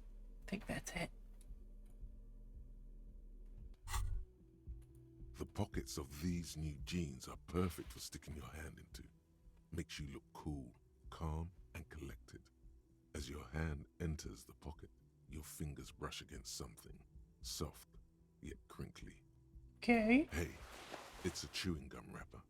It reminds you of the fruity juice of apricots. You should inspect it closer if you have time. Something about the wrapper's texture is familiar. By the way, the raw materials were most likely exported from Seaguy, the apricot suzerainty, and processed in Sur-le-Clay into the apricot-flavored chewing gum loved by kids of today and yesterday. Something about it is familiar, and not only to your fingers. Love encyclopedia. Oh. We can interact with them. Crinkled chewing gum wrapper. The worn label reads, Tutti Frutti. It smells faintly of apricots with a barely noticeable twinge of cinnamon. You feel compelled to point out that there's nothing fruity about cinnamon. It's a spice derived from tree bark. Cinnamon's not a fruit. Can a used wrapper shrug? Seems like that's what the wrapper is doing somehow. This is not about flowers or bark. What is this about? Why are you looking at this wrapper? Why do I even care about this? Good question. There is no answer or secret phrase written on the inside of the wrapper. Yet you're drawn to it. Drawn by regret. Stop before you hurt yourself with a Tutti Frutti wrapper. Throw it away, please. Hang on to it just in Carefully case. fold the wrapper into a square. before putting it back into your pocket, lovingly even, despite the strange feeling of regret. Okay. 6 crumbling petals rest on your palm. They're white, a bell-shaped crown. What is this, Kim? This is the Insulindian lily, called Maybelle's or Lucille's tears during the Revolution. Girls used to pin these on soldiers before sending them off to battle. This flower is a spring flower, but it's a bit early for that, isn't it? Does this flower blossom in early spring? Yes, but not this early. Not to my knowledge. It looks dried, preserved. Who pinned them, by the way? Which side? The revolutionaries, so the communards and the anarchists. White's their color, but the custom started in the suzerain's army, so it held meaning for the kingsmen too. It's about girls and boys more than sides. Girls sending off boys who are going to their deaths, then also dying themselves in the ruins from dysentery and consumption. It's a symbol of the Civil War. Is it a coincidence of being on the roof? Maybe. Maybe not. We'll see. The petals feel dry and fragile in your hand. Water flows under the channel bridge. Dark water. You rub your sides for warmth, but there is none. Inland, above the Martinez distributary, the channel that brought wastewater from the silk mills of Jamrock, and then dead bodies during the war. The wrinkled fingers of an old man crush flower petals, then sprinkle them in the stream like white salt.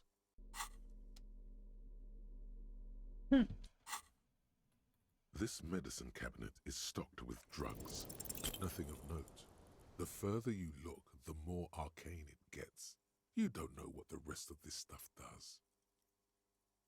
Sure. Cool. Great. Love that.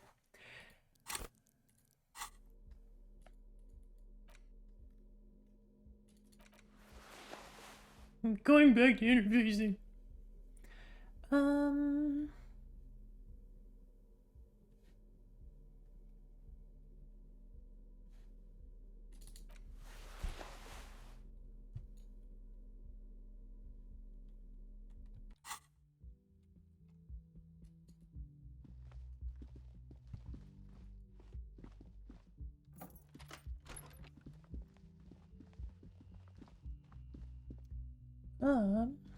Okay, back down to Galt. There's still so many things I want to do. Hey, was there something you needed? Well, well. Bringing him that new bird sure made a difference in his attitude. Thing at the whirling. Another thing. Great. I love those. Galt, what if I told you that I got into the back room behind the blue seal door? Okay, well, I did hear you make noise back there, so good for you. He's really, really holding himself back here. Aren't you gonna ask me what's back there? Okay, what is back there? Pinball machines. Pinball workshop. Ha! I knew it. I've always wondered where those machines by the door came from. And they told me there was some kind of pinball thing here too. I knew it. Were there any back there? In working order, I mean. Why? Do you want to play? Might be up for a game. No, I was just wondering if you found pinball machines there. He was wondering about something business related, about how much money he could make of one. I feel a capitalist plot coming up. Capitalist plot. The pinball we have in the corner now is broken. I want to diversify the entertainment options. It wouldn't hurt to get a little life in here. Other than the hellish karaoke machine. That one's always causing trouble. I am trouble. Yeah, those numbers he's adding up must be making good sense to him right now. Sounds like he cares about the place. He's not going to be overjoyed to hear that it's part of the doomed commercial area. He should still know. You have to be forewarned about these things. I have to warn you. I may have discovered that the whirling is part of the doomed commercial area. What? Why would you say that? We're at a completely different address from that whole thing. So he knows of the doomed commercial area and its address. He's thought about this. The whirling is listed on the intercom outside. It's one of the businesses in Building B. Should get your wiring fixed. I tried to call and couldn't reach it. I've been working here for a long time, and that intercom has never been used by the Whirling. The Whirling was once the East Delta pinball arcade before it failed. A matter of time before the Whirling fails too. I'll give them some hope. Does this look like part of a doomed commercial area? This pre-revolutionary tilework, these high ceilings, the nice rooms, well, most of the rooms. For 14 years, man. That's how long I've worked here. I've kept this place up through hail and through sleet. Fuck me, if some doom ghost... He's done a fine job too. Though he's spoken of the place dismissively before, the hostel is actually very important to him. You really care about the Whirling, huh? Yeah. It's slowly growing on me again. It's beautiful in its own way, especially for this neighborhood. I've been trying to keep it that way, even if it is part of the damn doomed commercial area. Aha! So you finally admit it. Yes, your police skills have delivered. I'm sure you'll get a commendation, maybe even a promotion. Who owns this place? Some real estate management company. They never come around here, just collect money from afar. Honestly, I think some money laundering might be involved. Who named it the Whirling in Rags? Well, it sure as hell wasn't the real estate company. It was you? You look surprised. What? It's a great name, I know. Cafeteria managers come up with great names too. It's from a song. Song? Hail, Holy Queen, by the Ateneers. Hail, Holy Queen of the Sea. You're whirling in rags, you're vast and you're sad. Good pick. What about those other cafeterias you manage? What about them? One is a basement dive frequented by chain-smoking communists. I can't tell you how sick I am of Kraz Mazov and Ignis Nielsen and all those old ghosts. He's hesitating, not sure if he should share this information with you. Encourage him. And the others? The other is a kebab cart. It's very successful in its way, but it's nothing like the Whirling. Well, good luck to you with this place then. Luck has got nothing to do with it. I need to think about where I'm going to place those pinballs. I have a feeling they're going to help. Kebab. We do love a good kebab. Juicebox took another nap. Oh, you poor thing. Well, welcome back to the land of the living. But yeah, maybe we look into like some sleep aids or something to get you back on track. Against the doom, it's implied. So, if you didn't have anything else to tell me about my establishment, can we, wrap it up? There's a peephole on the wall. What wall? Upstairs in the secret back room right next to Classia's bedroom. I found it when I opened the pinball machine, or when I found the pinball machines. I'll have it fixed at once. Thank you for letting me know. I assure you, the Whirling does not abide spying on its guests. The colour has drained from his face. All right, you've been notified. Thank you. I'll patch it up personally. Was there something else about the establishment? I hope not. No. Yes? We're good.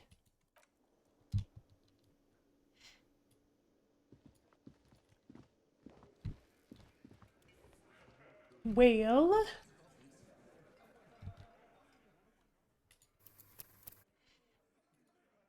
there's always so much to do. The clowns are still hanging around. What is it now?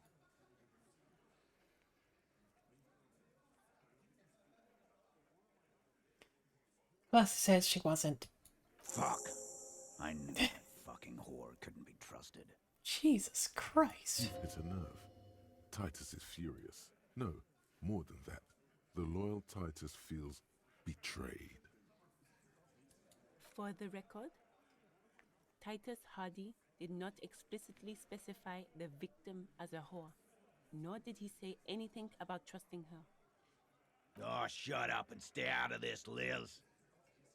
He raped her. He was out of his fucking mind.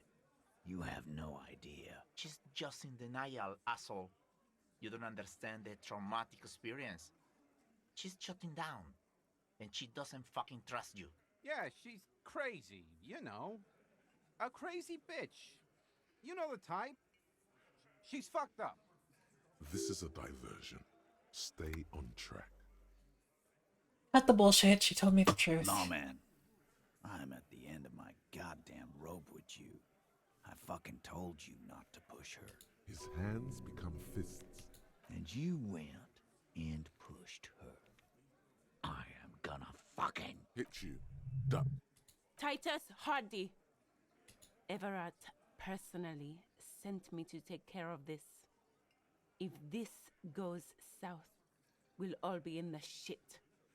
But you, Titus Hardy, are going to be buried. Am I understood? When she's angry, she emphasizes the S. It gives her voice a strangely hypnotic quality. Her lips barely move as she speaks. Frankly, it's a bit terrifying. Someone has to rush in to break the tension. The second in command. Look, Copper. We know that fuck was a rapist and a killer.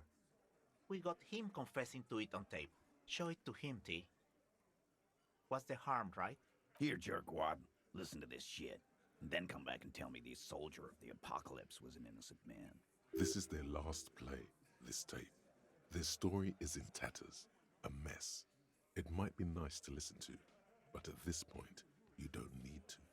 So what's on the tape? What's on it? We call it the door gun a mega mix. You'll know why. Won't you listen to it? Did you get it? You think we go into this shit deaf and dumb? You RCM aren't the only ones who know how to bug people. There's no university degree for that. So you bug them, how? We have machines. We're in logistics. How do you think a harbor works? It's advanced stuff. Understood? You've listened in on their communications. How long? Since way before their chief started taking swing lessons. Things got nice and quiet after that. What are you doing? Is doing this advanced radio work then? It's not advanced. You just hold up in a coop all day, writing down what they say. It gets hot as hell in there. Don't put yourself down, Angus. It's important work. Yeah, man. You're like a radio genius or something. Those notes are some in-depth stuff. Indexes and shit. Where can I listen to this? I'm sure we can find a tape player. Where can I listen to this? Why don't you try shoving it up your ass, genius? Yeah, play it with your ass, cocksucker. I'm sure we can find a tape player. It's not a problem. Your room had one. Or maybe it's too broken. It's enough for now. Don't forget your tape, lawman.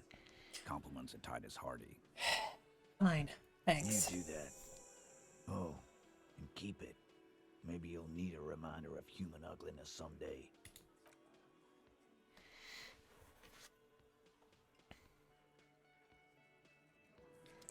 So, he's listening to this, going to be something that requires a content warning.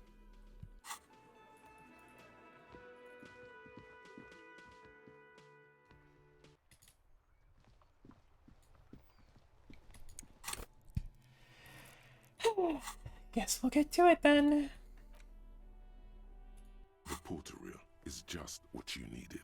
The reels attach to the apparatus with a satisfying click. The tape is routed behind the magnetic reader. You push command set, and the tape starts spinning. Violent static and machine sounds fill the air. This isn't Revachol. This is a fucking village. I can almost see the elephants. The harbor. That's the son of a Kvalson crane. He's right. When this shit is done, I'm gonna tear that place up. Soldier of the apocalypse style. Kill shit. Dogs and chickens too. Gonna run a room, Cordy. A real nice room. I don't give a shit. I'm fucking done. I'm done mentally. I'll fucking do them all in. Rape that disco cunt on the counter. You know, the dance a whore upstairs. Do it Kohoi style. Never did get that taste out of my mouth. The lieutenant presses the button marked Arrete on your porter reel. The tape stops spinning. Was that at the very end? End Silence? of recording. What do you think? It seemed authentic enough. Probably recorded off the shortwave, then edited to seem more incriminating. He sounded like he was on patrol around the harbor walls. I agree. He also sounded inebriated. Still. Who's this Corti? Corti could be short for Cortenard, one of the other mercenaries, the one he was talking to. Probably the mountain at the harbor gates. Mr. Right to Work. Let's go, hoy. A village on the Samaran Isola, in South Safre. Grad committed war crimes there, the kind of thing he talks about. Ouch. I think he was there. Who knows? Maybe the tattoos would have an answer. We would need to know the story of this man's service. A symbol of soldier of the apocalypse style conduct in a civil environment. I think we've got a few more questions for class here, don't you? This seems to contradict her testimony, at least to some degree. Yes, but fuck, I need a break from that for a moment. Oh boy.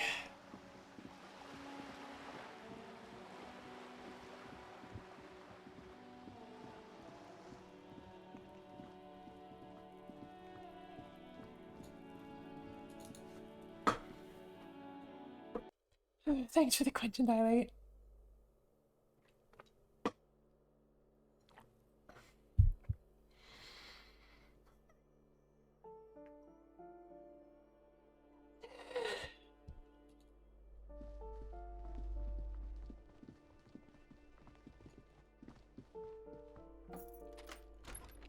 Hello? Are there any communists in here?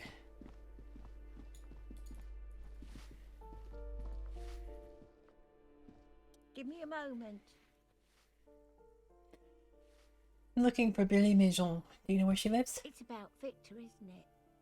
It's always about Victor with her. You'll find the Maisons in apartment 20 upstairs. It's one of those doors on the balcony. Ask away, policeman. It's in apartment 10. No one lives there. It's been empty for months. Someone through the door? Impossible. I would know if someone had moved in there. Maybe it's those countercultural people again. Breaking into a house like it's a public space. You're a policeman. Be good and take a look, will you? Great. Young people. They're worse than rats. You know, always littering the hallways with trinkets and empty beer cans. Do you know who lived in the foreclosed apartment? The hell am I supposed to know?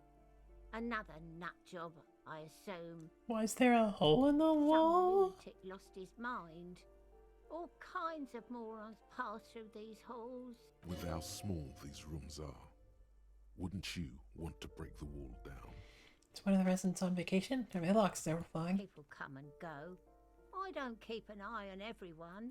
They probably just moved or died, hopefully somewhere else.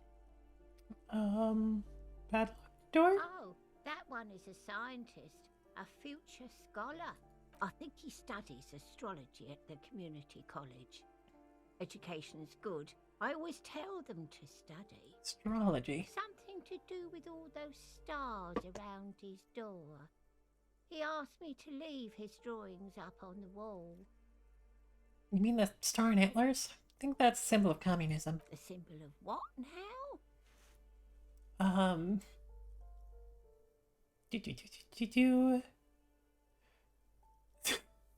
God. You know, the ones who support the working class against capital? Huh. I thought Revachol was the capital. Fair enough. And there's a waiter. I don't want to talk about the waiters. Why Adults, not? all of them.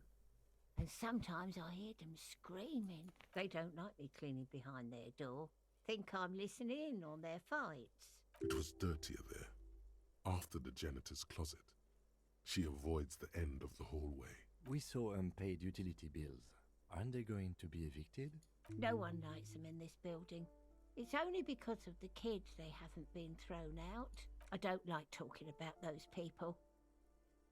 What can you tell me about Cindy? The artiste?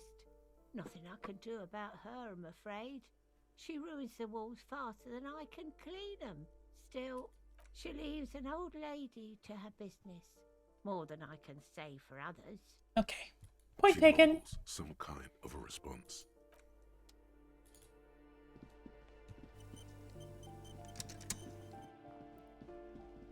But I need to get organized with you. You hear someone walking around inside. This apartment is supposed to be empty. Did you break in here? Excuse me? Of course not. There's no sweet talking your way in there.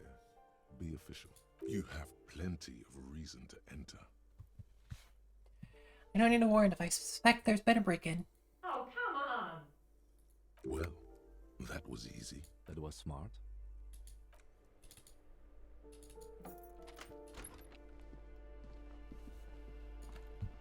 No. Going to take your direct mode. Sure. Bug? Could it be the phasmid? No, probably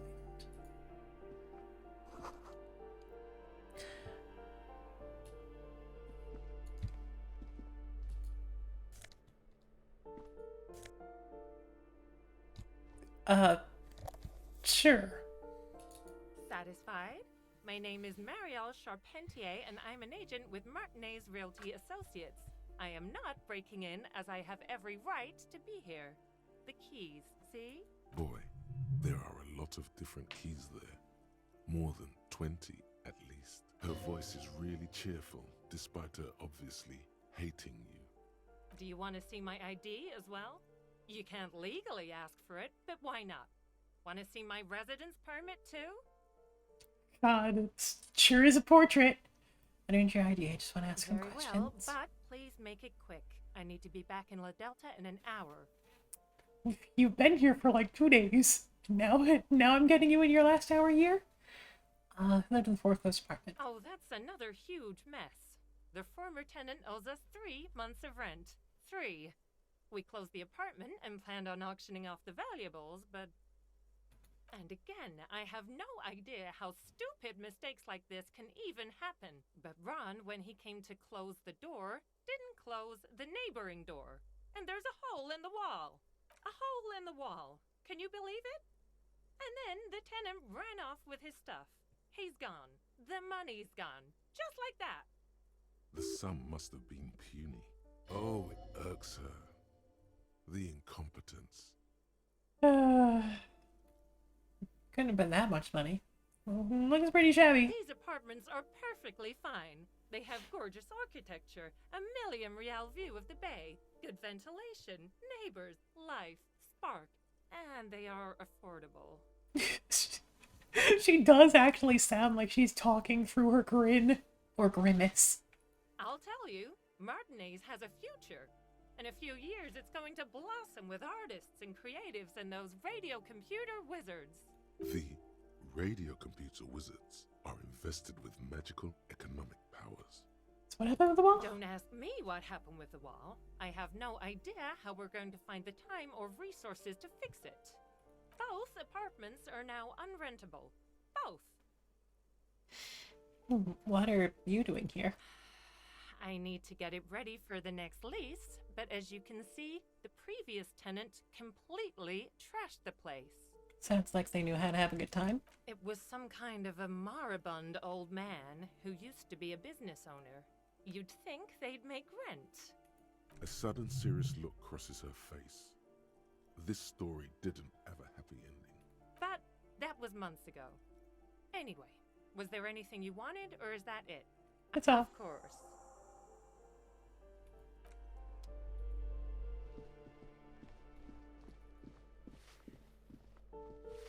Give me a moment.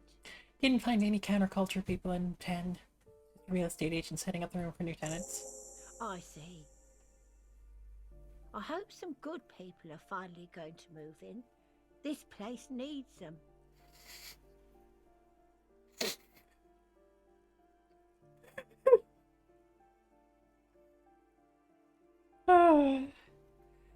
No one is coming. There will be nothing but squalor unless we start killing real estate agents. We won't be killing anyone. And you shouldn't say things like that. You're a police officer. There's been enough killing. I've seen it. She's seen it. and known those who have been killed. Guess that might have been a little bit insensitive, sorry.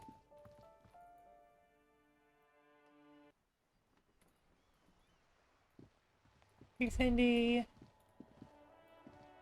There. Do you smell that? Smell what? Can you not detect that inimitable whiff of dissatisfaction and Oh. restlessness? That sense that the world is in need of dramatic. It's one of our communists. Ordering. Oh, good.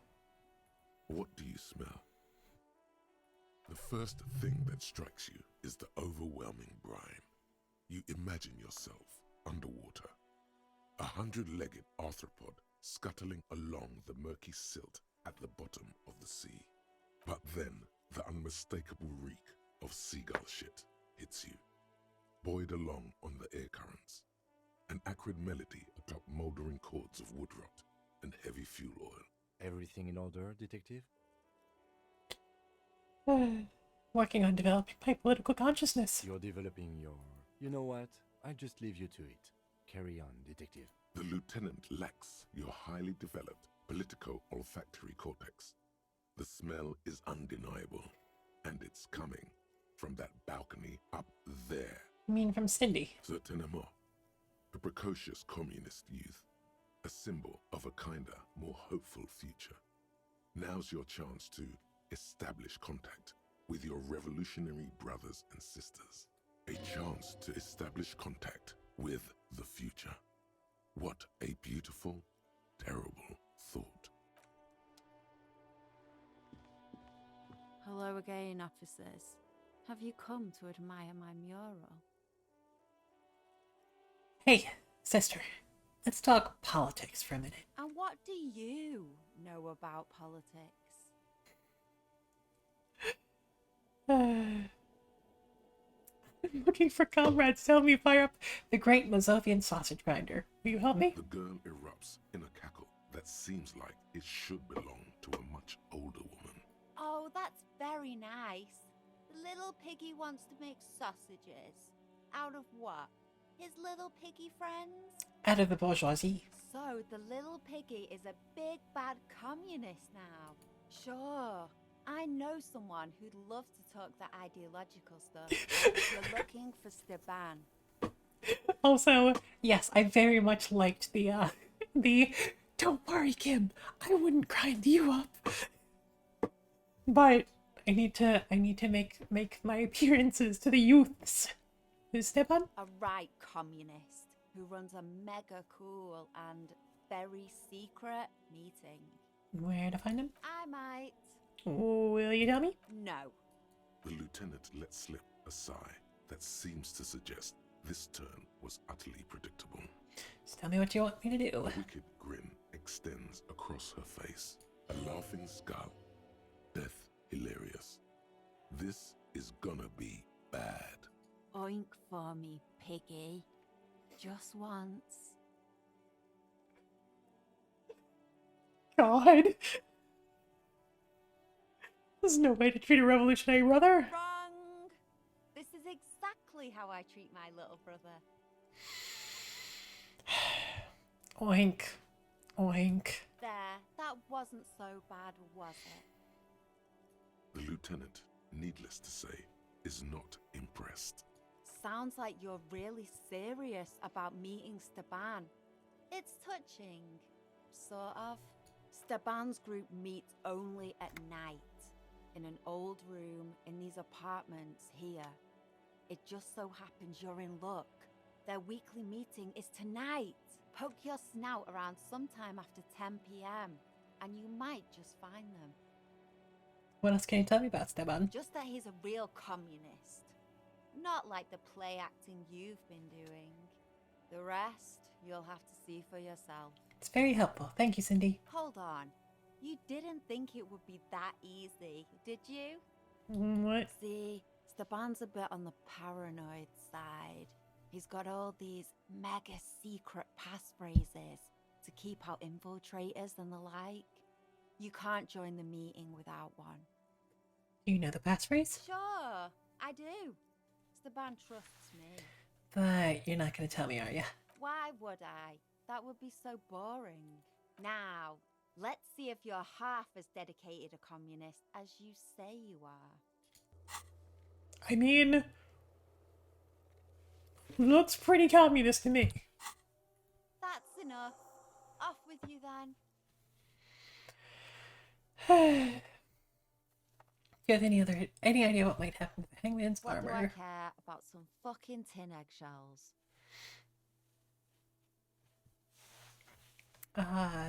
Is it armor art? Art for the body? Oh, all right, Piggy.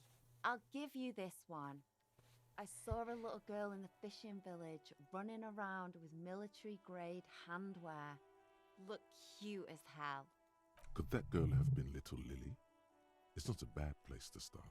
No little girl in the village, little Lily. Could have been her. Small kid with giant white armored hands. If you've seen one of them, you've seen them all. There weren't any other small girls in the village.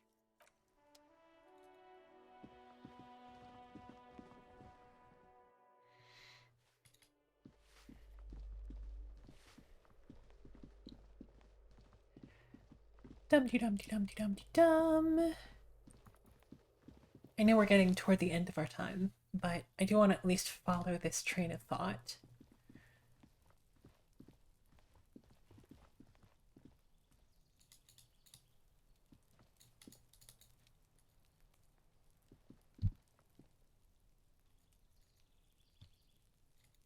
Can we go over there? Oh no, that's the wall. That there wall thing. This door is made of metal. No one harmed. Let's go. There's no.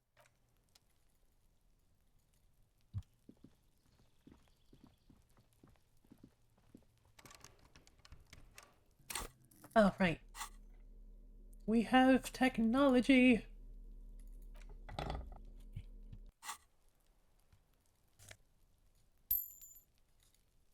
Three-quarters. Weathered brown door. The number reads 20. Something smells good. Soup à l'oignon. Oignon.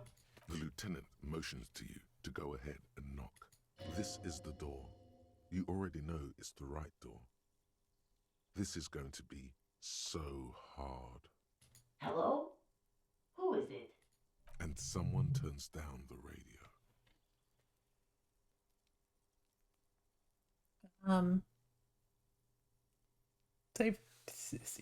Save them. This is Barry Majon's home. This is the police. Please open the door. Police? A moment, please give us a moment. Tidying up. Nervously. There's fear in her voice. Come in, the door is open. Loading screen. Things to click on. Red Astra cigarettes.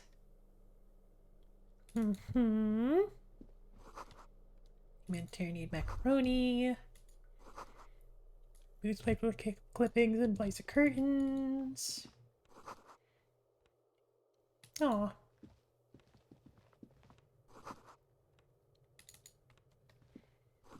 She did talk about her kidlings.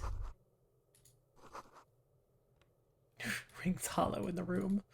Okay, thank you very much. I'm assuming that was Internal Empire. So,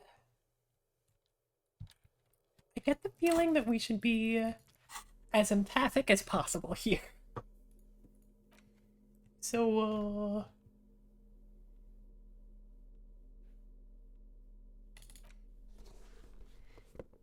also these are, these are capitalist shoes?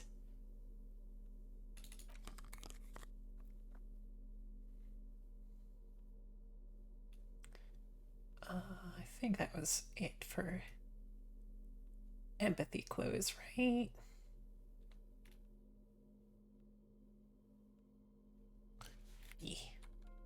Yee.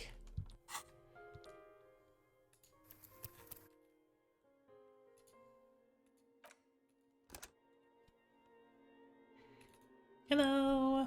It's you from the book stand. Did you come to bring my cockatoo back? I don't think I introduced myself properly. I'm Billy. Would you like something to drink? Tea? Lemonade? We're out of coffee. The lieutenant has taken off his foggy glasses and is busy cleaning them in his handkerchief for now. You're on your own here. Condensation from stepping inside. He must feel vulnerable without his glasses.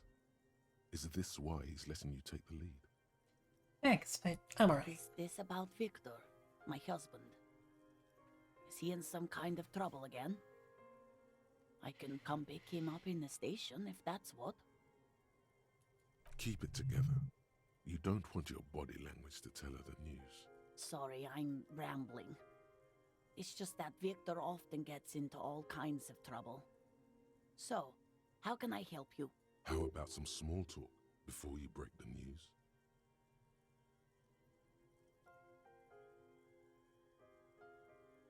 Well,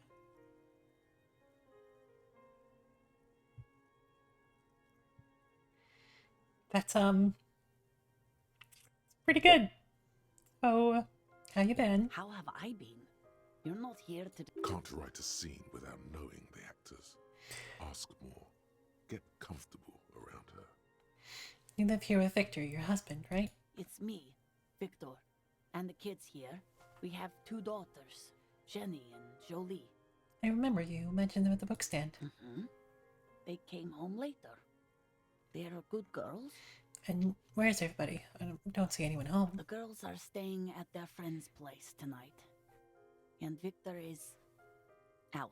She swallows visibly. Out where? He has a problem with drinking.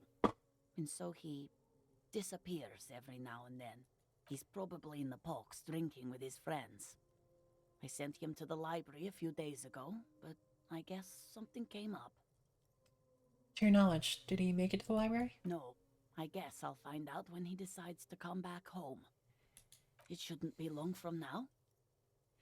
He's never gone for more than a few days. Do you remember what he was wearing when you last saw him? His old leather jacket. Can you describe it? It's just your average brown leather jacket, but he bought it as a teenager, so... It reminded him of his teenage years. No distinctive features? No, well, the lining is hand-sewn. It's blue. I tried to make the thing more weatherproof since he's running around with it in the middle of winter. There's something else I have to tell you. She folds her hands across her chest. You've done this before. Just keep your focus. God, do I just say he's dead like that? Yes. That's the most important thing. Use that word. No euphemisms. This is what you came here for.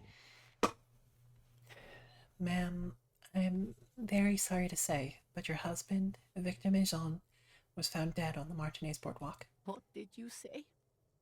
Your husband, Victor Maison, is dead.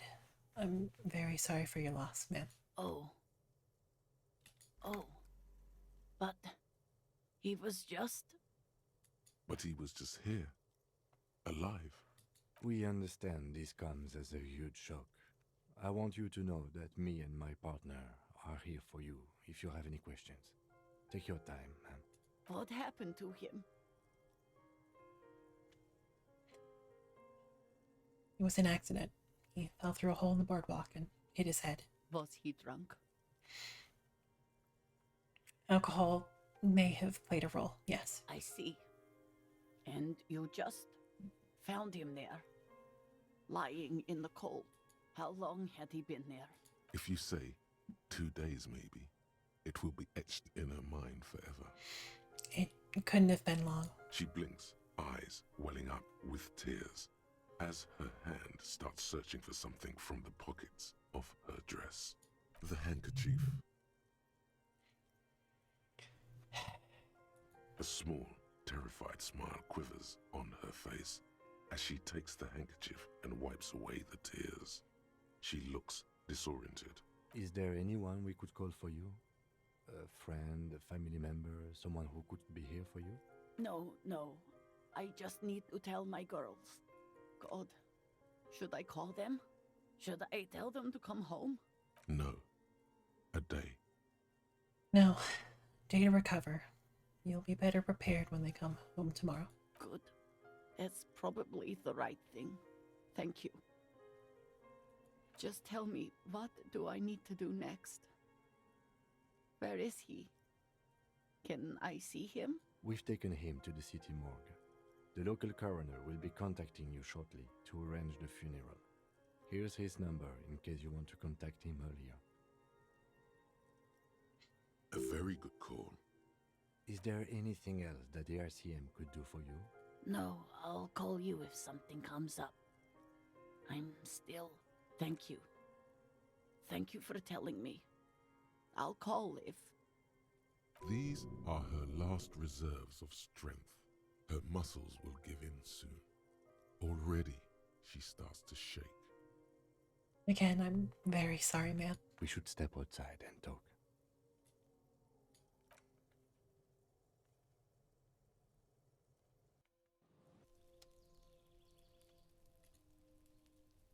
You did well.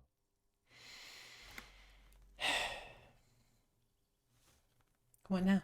I'll call the station when we're finished with the day and let them know the name of the deceased. That's it? That's it. We should get back to our case now that our duty here is done. What about Billy and her kids? They'll manage. Right. This is close then. Let's go. What a way to level up.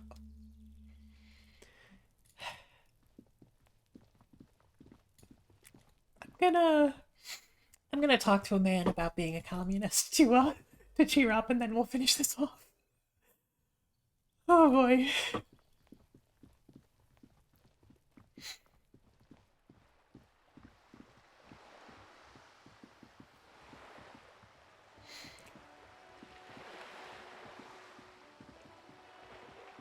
It's very, very well written.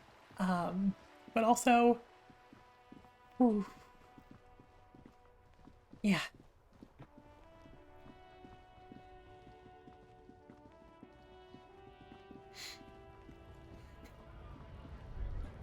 There it is again. That spectral smell haunting this Right. industrial harbor. And it smells like heavy fuel oil mostly, because it's an industrial harbor. And thanks for the quench, Ash.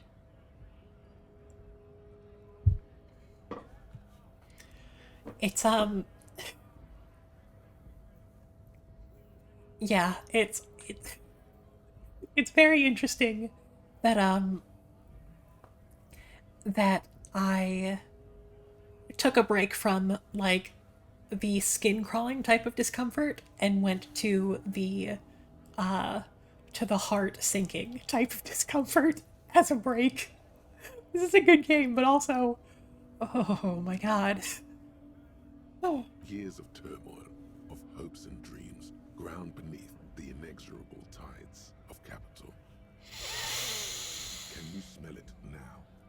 You inhale. The cilia along your olfactory epithelium tingle with excitement as they sift through the swirling morass of industrial odors. First come the smells of the agitated strikebreakers, layers of body oil and sweat, over-buttered meals pulled from Bakelite lunch pails, the biting stench of lye soap. And then there's the slowly oxidizing metal gates, the scent of stale grease emanating from every crack. Still smelling for communists, detective? Yes. Well, I'll be over here when you're finished. What the lieutenant thinks is irrelevant. Your politico-olfactory cortex is lighting up like a holiday display. Look, it's pointing you right to that railing over there. Yeah, from Manana. Yes, now's your chance to establish contact.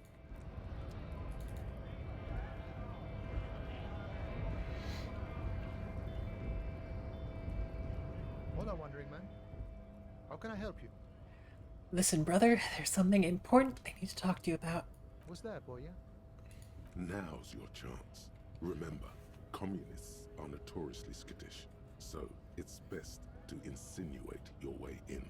Hold on. This isn't a man who goes in for subterfuge. He prefers someone who'll look him in the eye and say exactly what's on his mind. What do you mutual friend cross. Put your hands next to your head and curl your fingers like deer antlers. Please, there's a cell of radical communists operating in Martinez. Can you help me find them? You know, that phrase is a little bit alarming. So it involves our mutual friend Cross. Don't think I've ever met a Kras personally. Then again, I've never been to Gran. I believe there's a cell of radical communists operating in Martinez. Can you help me find them? Now that is an important subject, but also a sensitive one. Still, good of you to just come straight out with it. No beating around the bush. Yes, he certainly has a way of just coming out and saying things that normal people wouldn't. So you've given up copying and now you're hunting comunistas. Care to say why? I'm not hunting communists. I'm trying to get organized by them. Oh, I see. I wish I could help. Unfortunately, I don't know many comunistas. I thought you union guys were all communists. Some are, some aren't. It's a big institution, room for all kinds. Comunistas, feminist supremacists, even an anti-institutional boyadero. There is warmth in his voice when he talks about the Union. Whatever his personal politics, this is his home. All right, so if he isn't personally a communist, he's definitely hanging out with them. Ah, but you know, I did meet a genuine ideologo a few months ago. Perhaps he is your guy. Did he say his name was Esteban by chance? Didn't say anything about his name. Wasn't this sort of encounter where names mattered? What's an ideologo? You know, a guy with a theory. Someone who likes to pit his theory against other theories in deadly theory combat. How'd you meet him? It was late one night as I was leaving the army. He was waiting on the corner in a bright white jacket. Classic Saramirizian style. He asked me for a light. We shared cigarettes. Then he asked me if I ever thought about getting into some of the extra physical branches of communism. Sounds like he was trying to recruit you to the homosexual underground. I don't think so, Boya. I took it to mean he was asking me to join some sort of underground cell. A very old school organizing technique. The sort of thing comunistas used to do before the revolution. What'd you tell him? The same thing I always tell people who try to press some claim on me. I said, every boyadero rides alone. How do I find this guy? I couldn't tell you. Once I declined his offer, we finished our cigarettes and he disappeared back into the night. Just before he melted into the shadows, he turned to me and said, "Remember Dobrava and Abadanais." And then he was gone. Who are Dobrava and Abadanais? I don't know. Guess not everyone remembers. What do you think it means? Been wondering about that myself. Some comunista inside talk with me. Not meant for the wider public. They love that kind of thing. You'd have to ask someone who knows this ideologo personally. Not to interfere in your personal errand, but it might have something to do with that passphrase Cindy mentioned earlier. Totally bad to say that. Of course you were a detective. Apologies for interrupting. Just in time. The faithful partner arrives with the key that turns the lock. You two make a good pair. I salute you, boyas, and wish you good fortune on this grand ideological quest. The man whispers a jaunty tune. A coastal breeze ruffles his hair.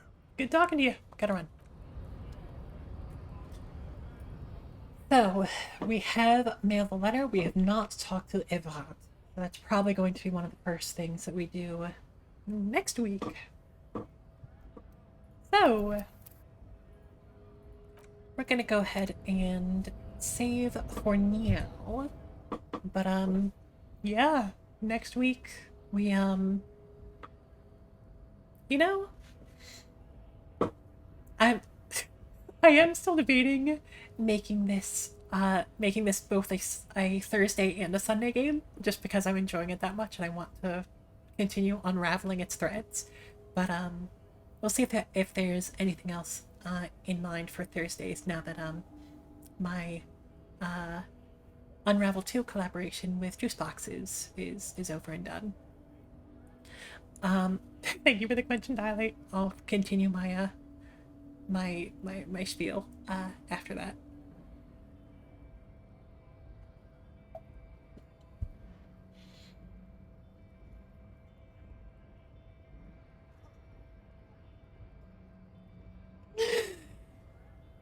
Okay.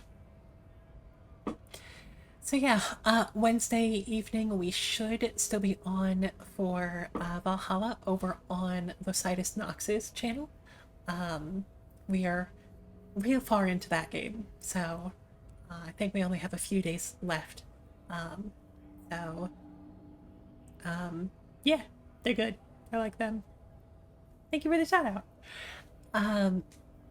Otherwise, we'll see what Thursday has in store, but otherwise, we should be good for Sunday. If we play something else on Thursday, we'll be back to this on Sunday to talk to Evout. Probably find our last communist. Talk more to Klaasje. We have a lot to do. But in the meantime, let's find a friend to raid. There actually aren't too many people on right now. Huh.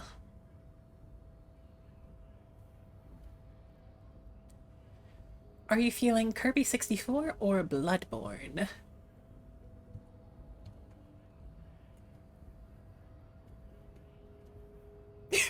Yeah, Harry's gonna figure out some stuff too, so look forward to that. Goiby? We're into some Goiby here? Okay.